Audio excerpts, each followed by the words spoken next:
नमस्कार, बहुत स्वागत है आप सभी का। आप देख रहे हैं देश की आवाज, मैं हूं सौरभ शर्मा आपके साथ। ये सर्वे जो आपको बताएगा कि अगर आज चुनाव हो जाएं, अगर आज लोगों से पूछा जाए कि वो किसको वोट देना चाहते हैं, किसको देश का प्रधानमंत्री बनाना चाहते हैं, तो आखिर क्या परिस्थिति बनती हुई दिखाई देती है। इंडिया अलायंस आपके सामने है, इधर एनडीए और उसके घटक दल हैं। अभी तक हमने आपको जितना सर्वे दिखाया, एक रीकैप हम कर देते हैं और फिर आज इस सर्वे का आखिरी हिस्सा आप तक हम पहुंचाएंगे। तो अभी तक हम 543 में से 417 सीटों का सर्वे आपको दिखा चुके हैं। आप स्क्रीन पर जो टैली देख रहे हैं उसमें वो आपको नजर आएगी। 417 सीटों में से एनडीए को 214 सीटें मिल सकती हैं। इंडिया गठबंधन को 147, गैप यहां काफी है, और अन्य को 56।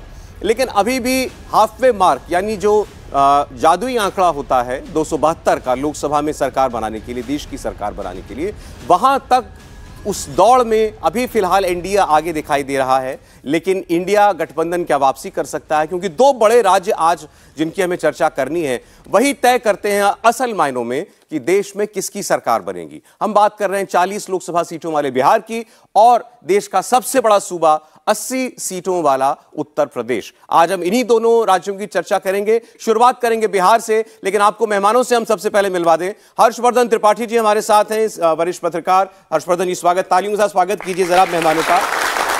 एक और बहुत सीनियर जर्नलिस्ट हमारे देश के राहुल महाजन जी स्टूडियो में। राहुल जी, बहुत स्वागत है, आप पहली बार आए और आज आपके सामने ये हम इस सर्वे का अंतिम डेटा जो है वो रखेंगे। और सर्वे जिन्होंने किया है, सीएनएक्स से हमारे साथ हैं भावेश झा। भावेश, बहुत स्वागत आपका भी। और एक और वरिष्ठ राजनीतिक विश्लेषक और अपने आप खुद भी सिफोलॉजिस्ट भी हैं हमारे साथ, देवेंद्र शुक्ला जी हैं। देवेंद्र, बहुत स्वागत है आपका। अरे मैं बिहार का डेटा रखूं पहले आपको बता देता हूं बिहार में 2019 में क्या हुआ था, जल्दी से आपको बता दें। तब जेडीयू यानी कि नीतीश कुमार बीजेपी के साथ थे, तो 17 सीटें भाजपा जीती, 16 सीटें नीतीश कुमार जीते, 6 सीटें रामविलास पासवान उनकी पार्टी जीती थी। कुल मिलाकर के 40 में से 39 एनडीए के पास थी। इस बार नीतीश कुमार अलग हो चुके हैं। वहां पर बड़ा इंडिया गठबंधन का कई सारी जातियों के नेताओं का गुलदस्ता भी है। तो क्या बिहार में 2019 जैसा करिश्मा इस बार हो सकता है क्या? पहले मैं एक रिएक्शन आपका जानना चाहता हूं, फिर मैं डेटा खोलूंगा आपके सामने। हर्षवर्धन जी। नहीं, मुझे लगता है कि 2019 जैसा करना तो एनडीए के लिए बहुत कठिन है, क्योंकि एनडीए उस तरह का नहीं रहा और बिहार के समीकरण भी बदले हैं। लेकिन एक बात मैं पूरे भरोसे के साथ कह सकता हूं कि भारतीय जनता पार्टी ने जिस तरह के जातीय समीकरण अपने पक्ष में किए हैं, उसमें इतना भी ज्यादा बड़ा बदलाव नहीं होने वाला। यानी ऐसा कुछ नहीं हो जाएगा कि आपको लगेगा कि 40 में से 39 जीती तो एकदम से साफ हो गई। तो मुझे लगता है कि भारतीय जनता पार्टी बड़ी पार्टी बन के वहां उभरेगी, जो पहले भी थी। हाँ, एनडीए के तौर पर उसको कुछ मुश्किल जरूर हो सकती है। आपने जातीय समीकरण की बात की, कास्ट सर्वे करने वाला और डेटा जारी करने वाला पहला राज्य जो है बिहार बन चुका है। उससे बहुत उम्मीदें हैं इंडिया गठबंधन को, नीतीश कुमार और लालू यादव को। राहुल जी, क्या असेसमेंट है आपकी अभी बिहार को लेकर? देखिए, अगर हम उस तरह से देखें तो इस बार बीजेपी और आरजेडी, माफ कीजिएगा, जेडीयू अलग अलग चुनाव होंगे, अपने अपने उनके गठबंधन होंगे। अगर हम वोट परसेंटेज भी देख लें कि वोट परसेंटेज किसकी क्या रही थी 2019 में, तो भी अगर हम आरजेडी, कांग्रेस और जेडीयू को मिला लें तो वो वोट परसेंट काफ़ी भारी होगी। जहाँ तक बीजेपी का सवाल है, तो बीजेपी को वहाँ पर मुश्किलें आ सकती हैं, नुकसान होगा, मुश्किलें आ सकती हैं। क्योंकि एक बात आपको ध्यान रखनी पड़ेगी कि बिहार में जितना भी शहरी इलाका है उसमें बीजेपी की अच्छी खासी पैठ है। लेकिन क्योंकि वो अब गठबंधन में नहीं होंगे, जेडीयू अलग चुनाव लड़ रहा है, वो आरजेडी के साथ होगा, कांग्रेस के साथ होगी, तो उसका असर जो जातीय समीकरण बिहार में है, जो कि आपने देखा कि जिस तरह से जो सर्वे आया, कास्ट सर्वे, वो भी दिखाता है। तो अगर वो जो है जातीय समीकरण चला तो बीजेपी को काफ़ी मुश्किल होगी। इस आज के पहले कमेंट से मैं भावेश को अलग रखूंगा, क्योंकि आपका सर्वे ही दिखाने और डेटा मुझे आपका दिखाना है। देवेंद्र जी, बिहार में 2019 जैसा रिपीट करना परफॉर्मेंस बीजेपी के लिए मुमकिन है क्या? बिहार में मुझे लगता है कि अभी तक जितना हम लोगों ने एनालिसिस की बात की, इसके पहले जो 2 कमेंट्स आए राहुल जी और हर्ष जी के, उसमें मैथमेटिक्स पे बड़ा जोर है। लेकिन मेरे विचार से बिहार का जो इलेक्शन है वो मैथमेटिक्स से ज़्यादा पॉलिटिकल केमिस्ट्री पे डिपेंड करेगा। इसको आप 2 तरीके से ये समझ लिए कि एक तो बिहार में इस चीज़ पे बहुत कुछ डिपेंड करेगा कि पॉलिटिकल पार्टीज़ का प्रदर्शन क्या है, कि अलायंस में कौन कौन सी पार्टियों को किस किस एरिया की सीटें मिलती हैं। ठीक है। दूसरा ये है कि अभी तक कोई भी इलेक्शन ऐसा नहीं हुआ है कि जहां पे पार्लियामेंट्री इलेक्शन कोई भी ऐसा नहीं हुआ है कि जहां पे अभी जिन घटक दलों की बात की जा रही है कि वो आपस में मिलके और कॉम्बिनेशन बना के इलेक्शन में चले जाएं। मेरा इशारा जो है वो जेडीयू और आरजेडी की तरफ है। तो अगर वो साथ मिलके भी इलेक्शन में आते हैं तो एक संभावना ये भी हो सकती है कि यूपी 2019 में जब आपने देखा था तो दो ऐसी पार्टियां जिनके बारे में सोचा नहीं जाता था कि वो साथ आएंगी, रीजनल फोर्सेस थे, एसपी और बीएसपी साथ में आई थी। लेकिन जो भी उस समय ये सोचा गया था कि बीजेपी को बहुत बड़ा धक्का लगेगा, वैसा हो नहीं पाया था। लोगों ने ये एक्सपेक्ट किया था कि 50-50 का आंकड़ा आ जाएगा दोनों पार्टियों के बीच में, लेकिन बीजेपी ने लगभग जो है अपना 2014 का ही प्रदर्शन दोहरा दिया गया था। तो मेरा ये मानना है कि बिहार का इलेक्शन बहुत कुछ इस बात पे डिपेंड करेगा कि नरेंद्र मोदी की जो फेस वैल्यू है वो वहां पे पीएम कैंडिडेट के तौर पे क्या किसी और से उसका कंपैरिजन किया जाता है, और क्या वो उसकी कार्ड बन पाते हैं या नहीं। आपके लिए आप ये कह रहे हैं कि सब लोग एक हो गए इंडिया गठबंधन में, सारे सब लोग एक साथ जो है मिलकर लड़ेंगे, इससे ये अंदाजा लगा लेना कि बहुत मुश्किलें आ जाएंगी। अभी शायद वो ठीक नहीं है, जब तक हमें पता न लगे कौन कहां से लड़ रहा है। एक होके मिल गए हैं, ये पॉलिटिकल अर्थमेटिक है। ठीक है। पॉलिटिकल केमिस्ट्री जो है वो डिपेंड करेगी कि कैंडिडेट एक दूसरे को। चले मैं आपके सामने वोट शेयर रख देता हूं। सबसे पहले हमारे इस सर्वे का बिहार में 39 सीटों पर वोट के हिसाब से क्या अनुपात दिखाई देता है, आपके सामने स्क्रीन पर आने जा रहा है डेटा। अब तो बिहार का डेटा वोट शेयर का बता रहा है कि भारतीय जनता पार्टी 35% वोट हासिल कर सकती है, आरजेडी 19%, जेडीयू 17%, ये 36% हो जाता है, और कांग्रेस को 8% वोट, एलजेपी रामविलास 7% वोट, ये चिराग पासवान वाली पार्टी है, इसको 7% वोट मिल सकता है, और अन्य को 14% वोट मिलता हुआ दिखाई दे रहा है। तो 35% वोट भाजपा का, इसमें आप एलजेपी का वोट जोड़ दीजिए तो ये 42% वोट बन जाएगा, और आरजेडी, जेडीयू और कांग्रेस का वोट जो है अगर आप उसको जोड़ देंगे तो 36 और 8 44% वोट आपको मिलता हुआ दिखाई देगा। तो वोट परसेंटेज में इंडिया गठबंधन आपको भारी दिखाई दे रहा है, लेकिन हमने कई बार देखा है कि वोट शेयर जिस तरीके से हमको बटा हुआ दिखाई देता है, जब सीटों की नौबत आती है तो काफी उलटफेर हो जाता है। क्या ऐसा बिहार में हो रहा है? क्या ऐसा हमारे सर्वे में होता हुआ दिखाई दे रहा है? एक क्लैरिफिकेशन दे दूं, इसमें जो अदर्स में है उसमें दो छोटी पार्टियां जो एनडीए के साथ हैं, तो अदर्स वाला वोट भी, हाँ वो एनडीए के साथ, वो भी एनडीए के, तो फिर तो लगभग बराबरी का वोट हो गया, लगभग बराबरी का वोट शेयर है। अदर्स में जो एक पशुपति कुमार पारस की पार्टी है और हम जीतन राम मांझी की पार्टी है, वो दोनों अदर्स में आ रहे हैं, तो वो दोनों एनडीए के साथ है, और उनका एक सर्टेन वोट शेयर है किसी ब्लॉक में, तो वो एनडीए को जाती हुई दिख रही। उपेंद्र कुशवाहा की भी तो पार्टी इसमें, हाँ बिल्कुल, उपेंद्र 3 पार्टी है बिल्कुल। चले तो अब जरा ये हमने, क्योंकि अब ये डेटा दिखाया आपको वोट शेयर का, बिहार में इस बार बहुत बड़ा मुद्दा बना है जाति सर्वे, और नीतीश कुमार ने सर्वे कराया, बड़ा लड़के कराया, कानूनी लड़ाई लड़ी, उसके बाद डेटा जारी किया है। अब वो इस डेटा का करेंगे क्या और चुनाव में कैसे इस्तेमाल करेंगे, ये तो अभी हमें देखना होगा, लेकिन उस डेटा की एक बार बात करनी चाहिए जब हमको वोट शेयर पता चल चुका है किस पार्टी को कितना वोट मिलता हुआ दिखाई दे रहा है। तो आपके सामने अब हम जल्दी से कुछ जातियों का वोट शेयर दिखाने जा रहे हैं, जो हमारे सर्वे में पता लगा कि कौन सी जाति किस हिसाब से वोट कर रही है किस पार्टी के लिए या किस नेता के लिए। पहले आपके सामने उन जातियों का वोट आएगा जो माना जाता है कि ये इंडिया गठबंधन को सपोर्ट करने वाला हमारा सामाजिक हिस्सा हो सकता है। तो सबसे पहले यादव समाज का वोट जो है वो आपकी स्क्रीन पर आने जा रहा है अब, और मैं आपको यह भी बताता रहूंगा कि इस कास्ट सर्वे में कितनी हिस्सेदारी जो है वो मिली। तो यादव समाज 14%, 14.2% उसका हिस्सा था पॉपुलेशन के अंदर,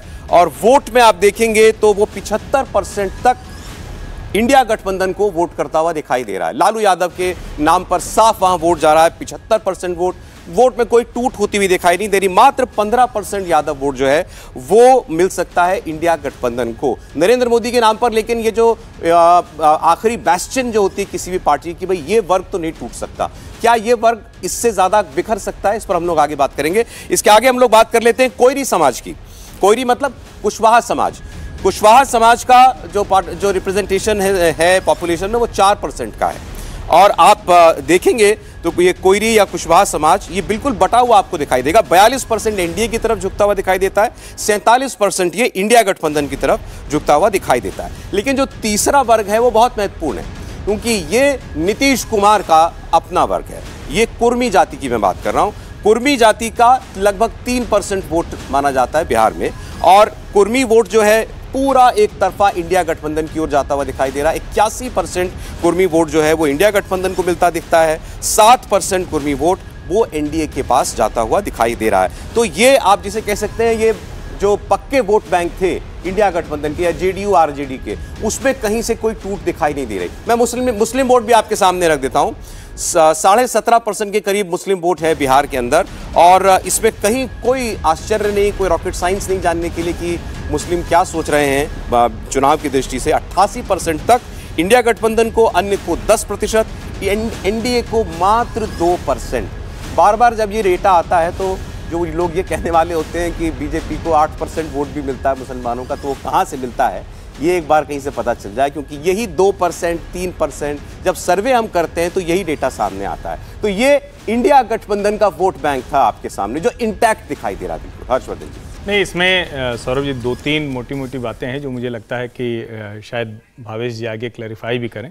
पहली बात तो ये कि ये जातीय जनगणना जब हो गई नहीं, तो अब बड़ा स्पष्ट हो गया है कि नीतीश जी की जाति जो कुर्मी है वो सिर्फ 2.5% है, और 2.5% वाले नीतीश कुमार को हर कोई इतना कुछ दे देगा नेता के तौर पर। अगर हम देखें नीतीश लालू जी को मिला लें, ये मुझे थोड़ा आश्चर्य होता है, क्योंकि अगर कुर्मी दे रहा है और कुशवाहा भी उन्हीं के साथ जा रहा है, तो इसका मतलब कि हम डिस्काउंट करके चल रहे हैं कि उपेंद्र कुशवाहा जो ताकतवर नेता हैं, जो इतने ताकतवर हैं, नीतीश जी के साथ थे, अलग गए, पार्टी बनाया, फिर लौटे, उनको अध्यक्ष बना दिया, और फिर जिसको कहते हैं ना कि उनको सारी ताकत दे दी, फिर लगा कि नहीं साथ में रहेंगे, वो टूट के चले गए। मुझे लगता है कि कुशवाहा मतदाता इंडिया के साथ नहीं रहने वाले हैं। गठजोड़ में ये वोट जो दिख रहा है वो मुझे नहीं दिखता है किसी भी स्थिति में। दूसरा, जब हम जातीय जनगणना के बाद की बात करते हैं तो एक वर्ग जो अनारक्षित है वो बहुत क्लियर कट है, उसको दिख रहा है कि जाति विद्वेष फैलाने की कोशिश होती है, तो वो तो भारतीय जनता पार्टी को देख रहा था, देखेगा।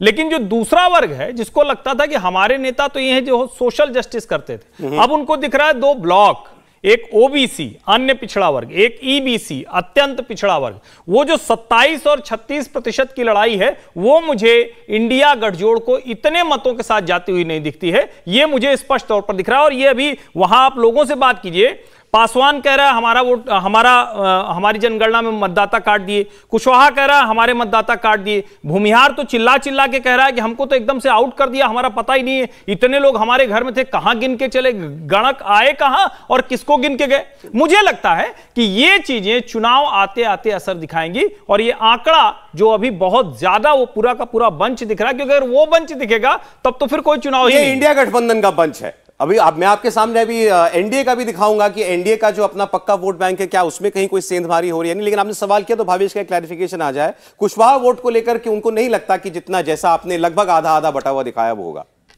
नहीं, ये एक मिथ है कि कुशवाहा वोट नीतीश कुमार को अभी भी नहीं मिला। एक बड़ा सा कुशवाहा वोट का बड़ा तबका नीतीश कुमार को पहले से मिलता जा रहा है और अभी भी मिलेगा, लेकिन उसमें डेंट जरूर रहा है। जब से बीजेपी ने सम्राट चौधरी को अध्यक्ष बनाया है, उसके बाद उन्होंने उपेंद्र कुशवाहा को लिया। हालांकि देखो, उपेंद्र कुशवाहा के आने ना जाने से बहुत ज़्यादा फर्क नहीं पड़ने जा रहा। आपको पता है उपेंद्र कुशवाहा एक बार पार्टी को अपना मर्ज कर चुके, उसके बाद पिछली बार 2-2 सीट से लोकसभा चुनाव लड़ रहे थे, हार गए थे, तो उनके पास बहुत ज़्यादा जमीन बची हुई नहीं। हाँ, लेकिन बीजेपी के लिए जो सम्राट चौधरी और बहुत बड़े असेट्स है, वो जो आपको 42% जो कुशवाहा वोट देखे, शायद उन्हीं की मेहनत का नतीजा है। चलिए अब जल्दी से हम एनडीए के यानी बीजेपी और उनके सहयोगी दलों का जो माना जाता है समर्थक वर्ग, वो सर्वे में हमको कैसे वोट करता हुआ दिखाई देता है, उसकी प्रेफरेंस क्या दिखाई देती है, वो आपके सामने हम रख देते हैं। तो मैं सीधे सवर्ण वोटों से शुरू कर रहा हूं। ब्राह्मण जाति का जो हमें सर्वे में रुझान मिला, 75% तक वो एनडीए के साथ है और 8% इंडिया गठबंधन के साथ, 17% अन्य के साथ। ब्राह्मण जाति का मैं बात कर रहा हूं, सर्वे में 75% रुझान दिखाई दे रहा है एनडीए के साथ। कहीं इसमें आश्चर्य की बात नहीं। अब राजपूत जाति की आप बात कर लीजिए, राजपूत समाज के लोग 76% तक एनडीए गठबंधन को अपनी पहली पसंद या पहली प्रेफरेंस जो है वो बता रहे हैं, 12% मात्र इंडिया गठबंधन को। ऐसे ही भूमिहार की बात करते हैं, भूमिहार समाज के लोग 72% तक एनडीए के साथ हैं और केवल 15% इंडिया गठबंधन के साथ। Kayastha vote 70% NDA, 13% India alliance. और वैश्य समाज का वोट, वैश्य समाज को बिहार में ओबीसी में रखा जाता है वैसे, 81% एनडीए, 81% सबसे बड़ा वोट का चंक जो है वो शायद यही है, और 10% इंडिया। तो 70 से 80% के बीच में आप देख रहे हैं ब्राह्मण, राजपूत, भूमिहार, कायस्थ और वैश्य समाज जो है वो इंटैक्ट है। अब सवाल ये है कि इनका गणित क्या कहता है, ताकत है कितनी वोट की। ब्राह्मण वोट 3.7%, वैश्य वोट 2.3%, भूमिहार वोट लगभग 3%, राजपूत वोट 3.5%, कायस्थ वोट 0.6%। लेकिन ये जो 10-12% का वोट है देवेंद्र जी, ये खड़ा हुआ दिखाई दे रहा है एनडीए बीजेपी के साथ। बिल्कुल ठीक है कि ये ट्रेडिशनली बीजेपी को वोट करता है, लेकिन ये दोनों ही आंकड़े जो आपने इंडिया और क्या कहते हैं एनडीए के लिए दिखाए, उसमें मेरा बड़ा सिंपल सा सवाल भी है और एक तरीके से मेरी जिसे कहते हैं जिज्ञासा भी है कि ये हम पहले से मान के ही चल रहे हैं कि पार्लियामेंट्री इलेक्शन जो होगा उसमें भी जो वोटिंग का पैटर्न है वो पूरी तरीके से जातिगत उम्मीदवारों इन पर निर्भर करेगा। मेरा एक बड़ा सिंपल सा देखिए ऑब्जर्वेशन ये है कि क्या नीतीश कुमार को बिहार से जो इंडिया गठबंधन है उसमें पॉलिटिकल मतलब पीएम कैंडिडेट के रूप में स्वीकार कर लिया गया है? अगर नहीं तो फिर कुर्मी या कोयरी, जिस वोटर की बात आप कर रहे हो, कुर्मी, कोयरी, कुशवाहा, ये एग्जैक्टली जब पार्लियामेंट्री इलेक्शन के पॉइंट ऑफ व्यू से वोट करेगा तो नरेंद्र मोदी कोई ऐसा तो है नहीं कि अपर कास्ट कैटेगरी से आते हैं, वो भी तो ओबीसी समाज से ही आते हैं। दूसरा है कि बिहार के पर्सपेक्टिव में अगर देखा जाए तो वहां पे हमेशा ये देखा गया है कि ओबीसी का डिवीजन दो तरीके से है कि वहां पे कुर्मी, कोयरी, कुशवाहा इस तरीके से करके मत देखिए। जब नीतीश कुमार ने ईबीसी और एमबीसी ये दो चीजें अलग की तो ओबीसी का डिवीजन वहां पे दो बड़ा सिंपल तरीके से है जो किसी स्टेट में आमतौर से देखने को नहीं मिलता है। वो सिंपल है कि ओबीसी विद यादव और ओबीसी नॉन यादव। तो जब आप एक पॉलिटिकल कॉम्बिनेशन के रूप में अगर इलेक्शन में आते भी हैं तो क्या नीतीश कुमार को ओबीसी समाज जो है वो अपना पीएम कैंडिडेट देख के नरेंद्र मोदी के मुकाबले बेहतर तरीके से वोट करेगा? ठीक है, तो ये देखना पड़ेगा। दूसरा है कि जब अभी तक ये देखा एक बार बस आप, चूंकि आपकी बात को अगर आर्टिकुलेट करने की कोशिश करूं, आप ये कह रहे हैं कि अगर नरेंद्र मोदी के सामने बिहार की जनता ने नीतीश कुमार को भी एक उम्मीदवार के तौर पर स्वीकार किया तब तो ये वोट उस तरफ जाता हुआ दिखाई देता है। हाँ। नहीं तो ये वोट टूटेगा। हाँ, लेकिन ये स्पष्ट रूप से देखा गया कि अभी तक इंडिया गठबंधन में ऐसा कोई चेहरा जो है वो तय करने की बात नहीं हुई है। नीतीश कुमार बार बार कहीं ना कहीं इसके लिए प्रेशर बनाते भी दिखे हैं, नाराजगी भी दिखाई है अलग अलग प्लेटफॉर्म। आप कह रहे हैं इंडिया का वोट बढ़ना चाहिए जितना दिख रहा है उससे? निश्चित रूप से। ठीक, चलिए हम अब जल्दी से दलित वोट भी आपको दिखा देते हैं, तो हमारा ये जातियों को लेकर के जो सर्वे हुआ था वो हमारा पूरा हो जाएगा। तो आप दलित समाज में देखें तो पहले पासवान समाज 75% तक वो एनडीए के साथ है। इसमें रामविलास पासवान की लेगेसी, उनके बेटे उनके भाई दोनों चुनाव में होंगे। इसके अलावा दलित रविदास वो 46% एनडीए 33% इंडिया, और दलित मुसाहर जिससे आते हैं पूर्व मुख्यमंत्री जीतन राम मांझी, उनका समाज जो है 65% एनडीए के साथ है और 19% इंडिया गठबंधन के साथ है। तो इसमें आप देखिए 65 से 70% जो दलित वोट है वो खुल करके ऐसा लगता है कि वो एनडीए के साथ जाता हुआ हमको दिखाई देगा। क्योंकि हमें एक ब्रेक भी लेना पड़ेगा, उस समय चाहता हूं, हमने जितनी अभी बात की है, क्या हमारी ऑडियंस में बिहार से कोई लोग हैं? जी, तो आप, एक सवाल यहां से ये भी आया था, क्या नीतीश कुमार को बिहार के लोग उम्मीदवार के तौर पर देखते हैं प्रधानमंत्री के? नमस्कार सर, मेरा नाम आदित्य है, जर्नलिज्म का छात्र हूँ। आपने जैसे पूछा कि बिहार के मुख्यमंत्री पीएम कैंडिडेट के रूप में, मुझे नहीं लगता। क्यों? सर वो इंडिया गठबंधन के, उन्होंने इंडिया गठबंधन में अपना भागीदारी दिखाई है। उनका ही कहना है कि जिसकी जितनी भागीदारी उसकी उतनी जिम्मेदारी। उनका खुद का वोट परसेंटेज 3% है, उनकी पॉपुलेशन सिर्फ 3% है और बिहार के सीएम है और काफ़ी समय से सीएम है। तो ये बात जो कहते हैं वो नहीं हो पाता। और फिर वो पहले कैंडिडेट पीएम के रूप में देखे जा रहे थे और दिल्ली आ रहे थे। ये भी कुछ कहना चाह रहे हैं? दीदी माइक। जी नमस्कार सर, मेरा नाम आयुष है। उनके दल बदलू नेचर के कारण। अच्छा, एक पर्टिकुलर पार्टी में फिक्स नहीं रहते, अपनी विचारधारा पे वो सीमित नहीं रहते, कभी इसमें जाते कभी इसमें जाते हैं। तो आई थिंक एक पीएम कैंडिडेट के लिए वो चीज़ सही नहीं है। हाँ जी। कहाँ से आप? बिहार में सुपौल से, और मैं पटना में रहता हूँ। पटना में रहता। आप कहाँ से हैं? मुजफ्फरपुर से हैं। राहुल जी, राय बड़ी साफ है और ये तो नौजवान है। मैं दूसरी तरह से इसको एक देखता हूँ। देखिए, कोई गठबंधन किस तरह से अपने वोटर्स को देख रहा है या वोट बैंक को देख रहा है, उसकी एक बड़ी झलक होती है कैबिनेट कैसी है। अगर हम नीतीश सरकार की कैबिनेट की तरफ ध्यान दें तो हम देखेंगे 8 जो पद हैं वो यादव्स के पास हैं, ठीक है। उसके बाद 5 मुस्लिम्स के पास हैं, उसके बाद 5 पद जो हैं वो शेड्यूल कास्ट कैंडिडेट्स के पास हैं। इसी तरह से अगर हम जो अगड़ी जातियाँ आप बोलते हैं, 2 पद जो हैं राजपूत के पास हैं, 1 भूमिहार के पास है, 1 ब्राह्मण के पास है और 6 दलित के पास है। तो इससे बहुत कुछ राजनीति साफ होती है कि वो क्या करना चाहते हैं, वो किस तरह से देखते हैं इसको, क्योंकि रिप्रेजेंटेशन उन्होंने अपने कैबिनेट में दिया है और वो अपने वोट बैंक को उसी तरह से देखते हैं जैसे वो कैबिनेट बनाते हैं। ठीक है, तो उससे बहुत साफ हो जाता है वो किन वोटों की तरफ देख रहे हैं या किसकी तरफ देख रहे हैं। एक बात बहुत साफ है जो हमारे एक सहयोगी ने भी कही कि वोट किस पे होगा, क्या वोट जो है प्रधानमंत्री के चेहरे पे होगा या प्रधानमंत्री कौन बनना है, किसको बनाया जाना उस पे होगा। अगर ये बात आई और इस तरह से वोट हुआ तो जरूर एनडीए जो है पूरी तरह से स्वीप करेगा। बिल्कुल, अगर क्योंकि नरेंद्र मोदी के काम और उनकी छवि ये दोनों ही ऐसी चीजें हैं जो कि लोगों को लुभाता है, लोगों को पसंद है। लेकिन अगर जातीय समीकरण के हिसाब से वोट हुआ तो एनडीए मुश्किल में आएगा। चलें सर, ठीक। अभी तक हमने वोट परसेंटेज की बात की, जातियों का वोट किधर जा सकता है उसकी चर्चा की। अब हम सीधे आपको सीटें बताएंगे कि आखिर जो बिहार में इतने दल हैं ये कितनी सीटें जीत सकते हैं। हमने आपको बताया एनडीए के पास 39 सीटें थी, मात्र एक सीट वो कांग्रेस पार्टी के पास थी ऑपोजिशन के दलों में से। इस बार का सर्वे क्या बता रहा है बिहार की 40 सीटों को लेकर, ये सारा डेटा आपके सामने होगा एक ब्रेक के बाद। देश की आवाज इंडिया का सर्वे इंडिया टीवी और सीएनएक्स ने आपके सामने रखा है और आज इस सर्वे में हम सारी सीटें आपके सामने दिखाने वाले हैं। सारी 543 सीटों का हाल क्या कह रहा है देश का मूड। पटना, अभी हमने बिहार की सीटों की चर्चा की है, हमने कई रीजन्स की बात की। अब मैं आखिरी रीजन के साथ आपके सामने बिहार की 40 सीटें पूरी की पूरी रखने जा रहा हूं। अब बात हम कर रहे हैं सीमांचल की। सीमांचल में 7 सीटें आती हैं। मुस्लिम वोट का काफी कंसंट्रेशन यहां पर है कुछ पॉकेट्स में और वो आपको दिखाई भी देगा। 2 सीटों पर बीजेपी हमें जीतती हुई दिखाई देती है, आरजेडी 2 सीट पर, जेडीयू 1 सीट पर, कांग्रेस 1 सीट पर, आरएलजेपी 1 सीट पर। यही वो रीजन है जहां से कांग्रेस पार्टी को पिछली बार पूरे विपक्ष में से केवल 1 सीट निकाली थी कांग्रेस ने, वो इसी सीमांचल से किशनगंज की सीट जीती थी। और अभी भी आप देख रहे हैं कि एक ही सीट कांग्रेस पार्टी के पास भी जाती हुई दिखाई दे रही है। तो इसके साथ ही अब आपके सामने हम 40 सीटों का पूरा डेटा रख दें।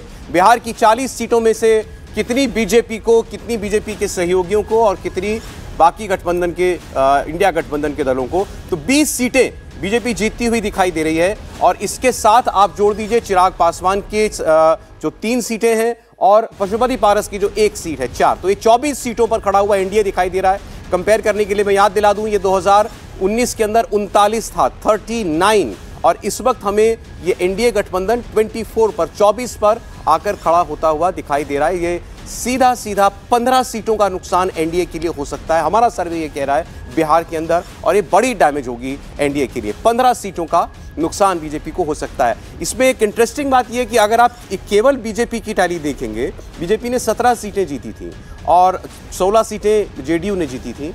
बीजेपी अपना इंडिविजुअल परफॉर्मेंस बेहतर कर रही है क्योंकि वो ज्यादा सीटों पर लड़ेगी, उसको कम सीटें देनी पड़ रही सहयोगी दलों को, लेकिन एनडीए की टैली, गठबंधन की टैली, वो नीचे आ रही है।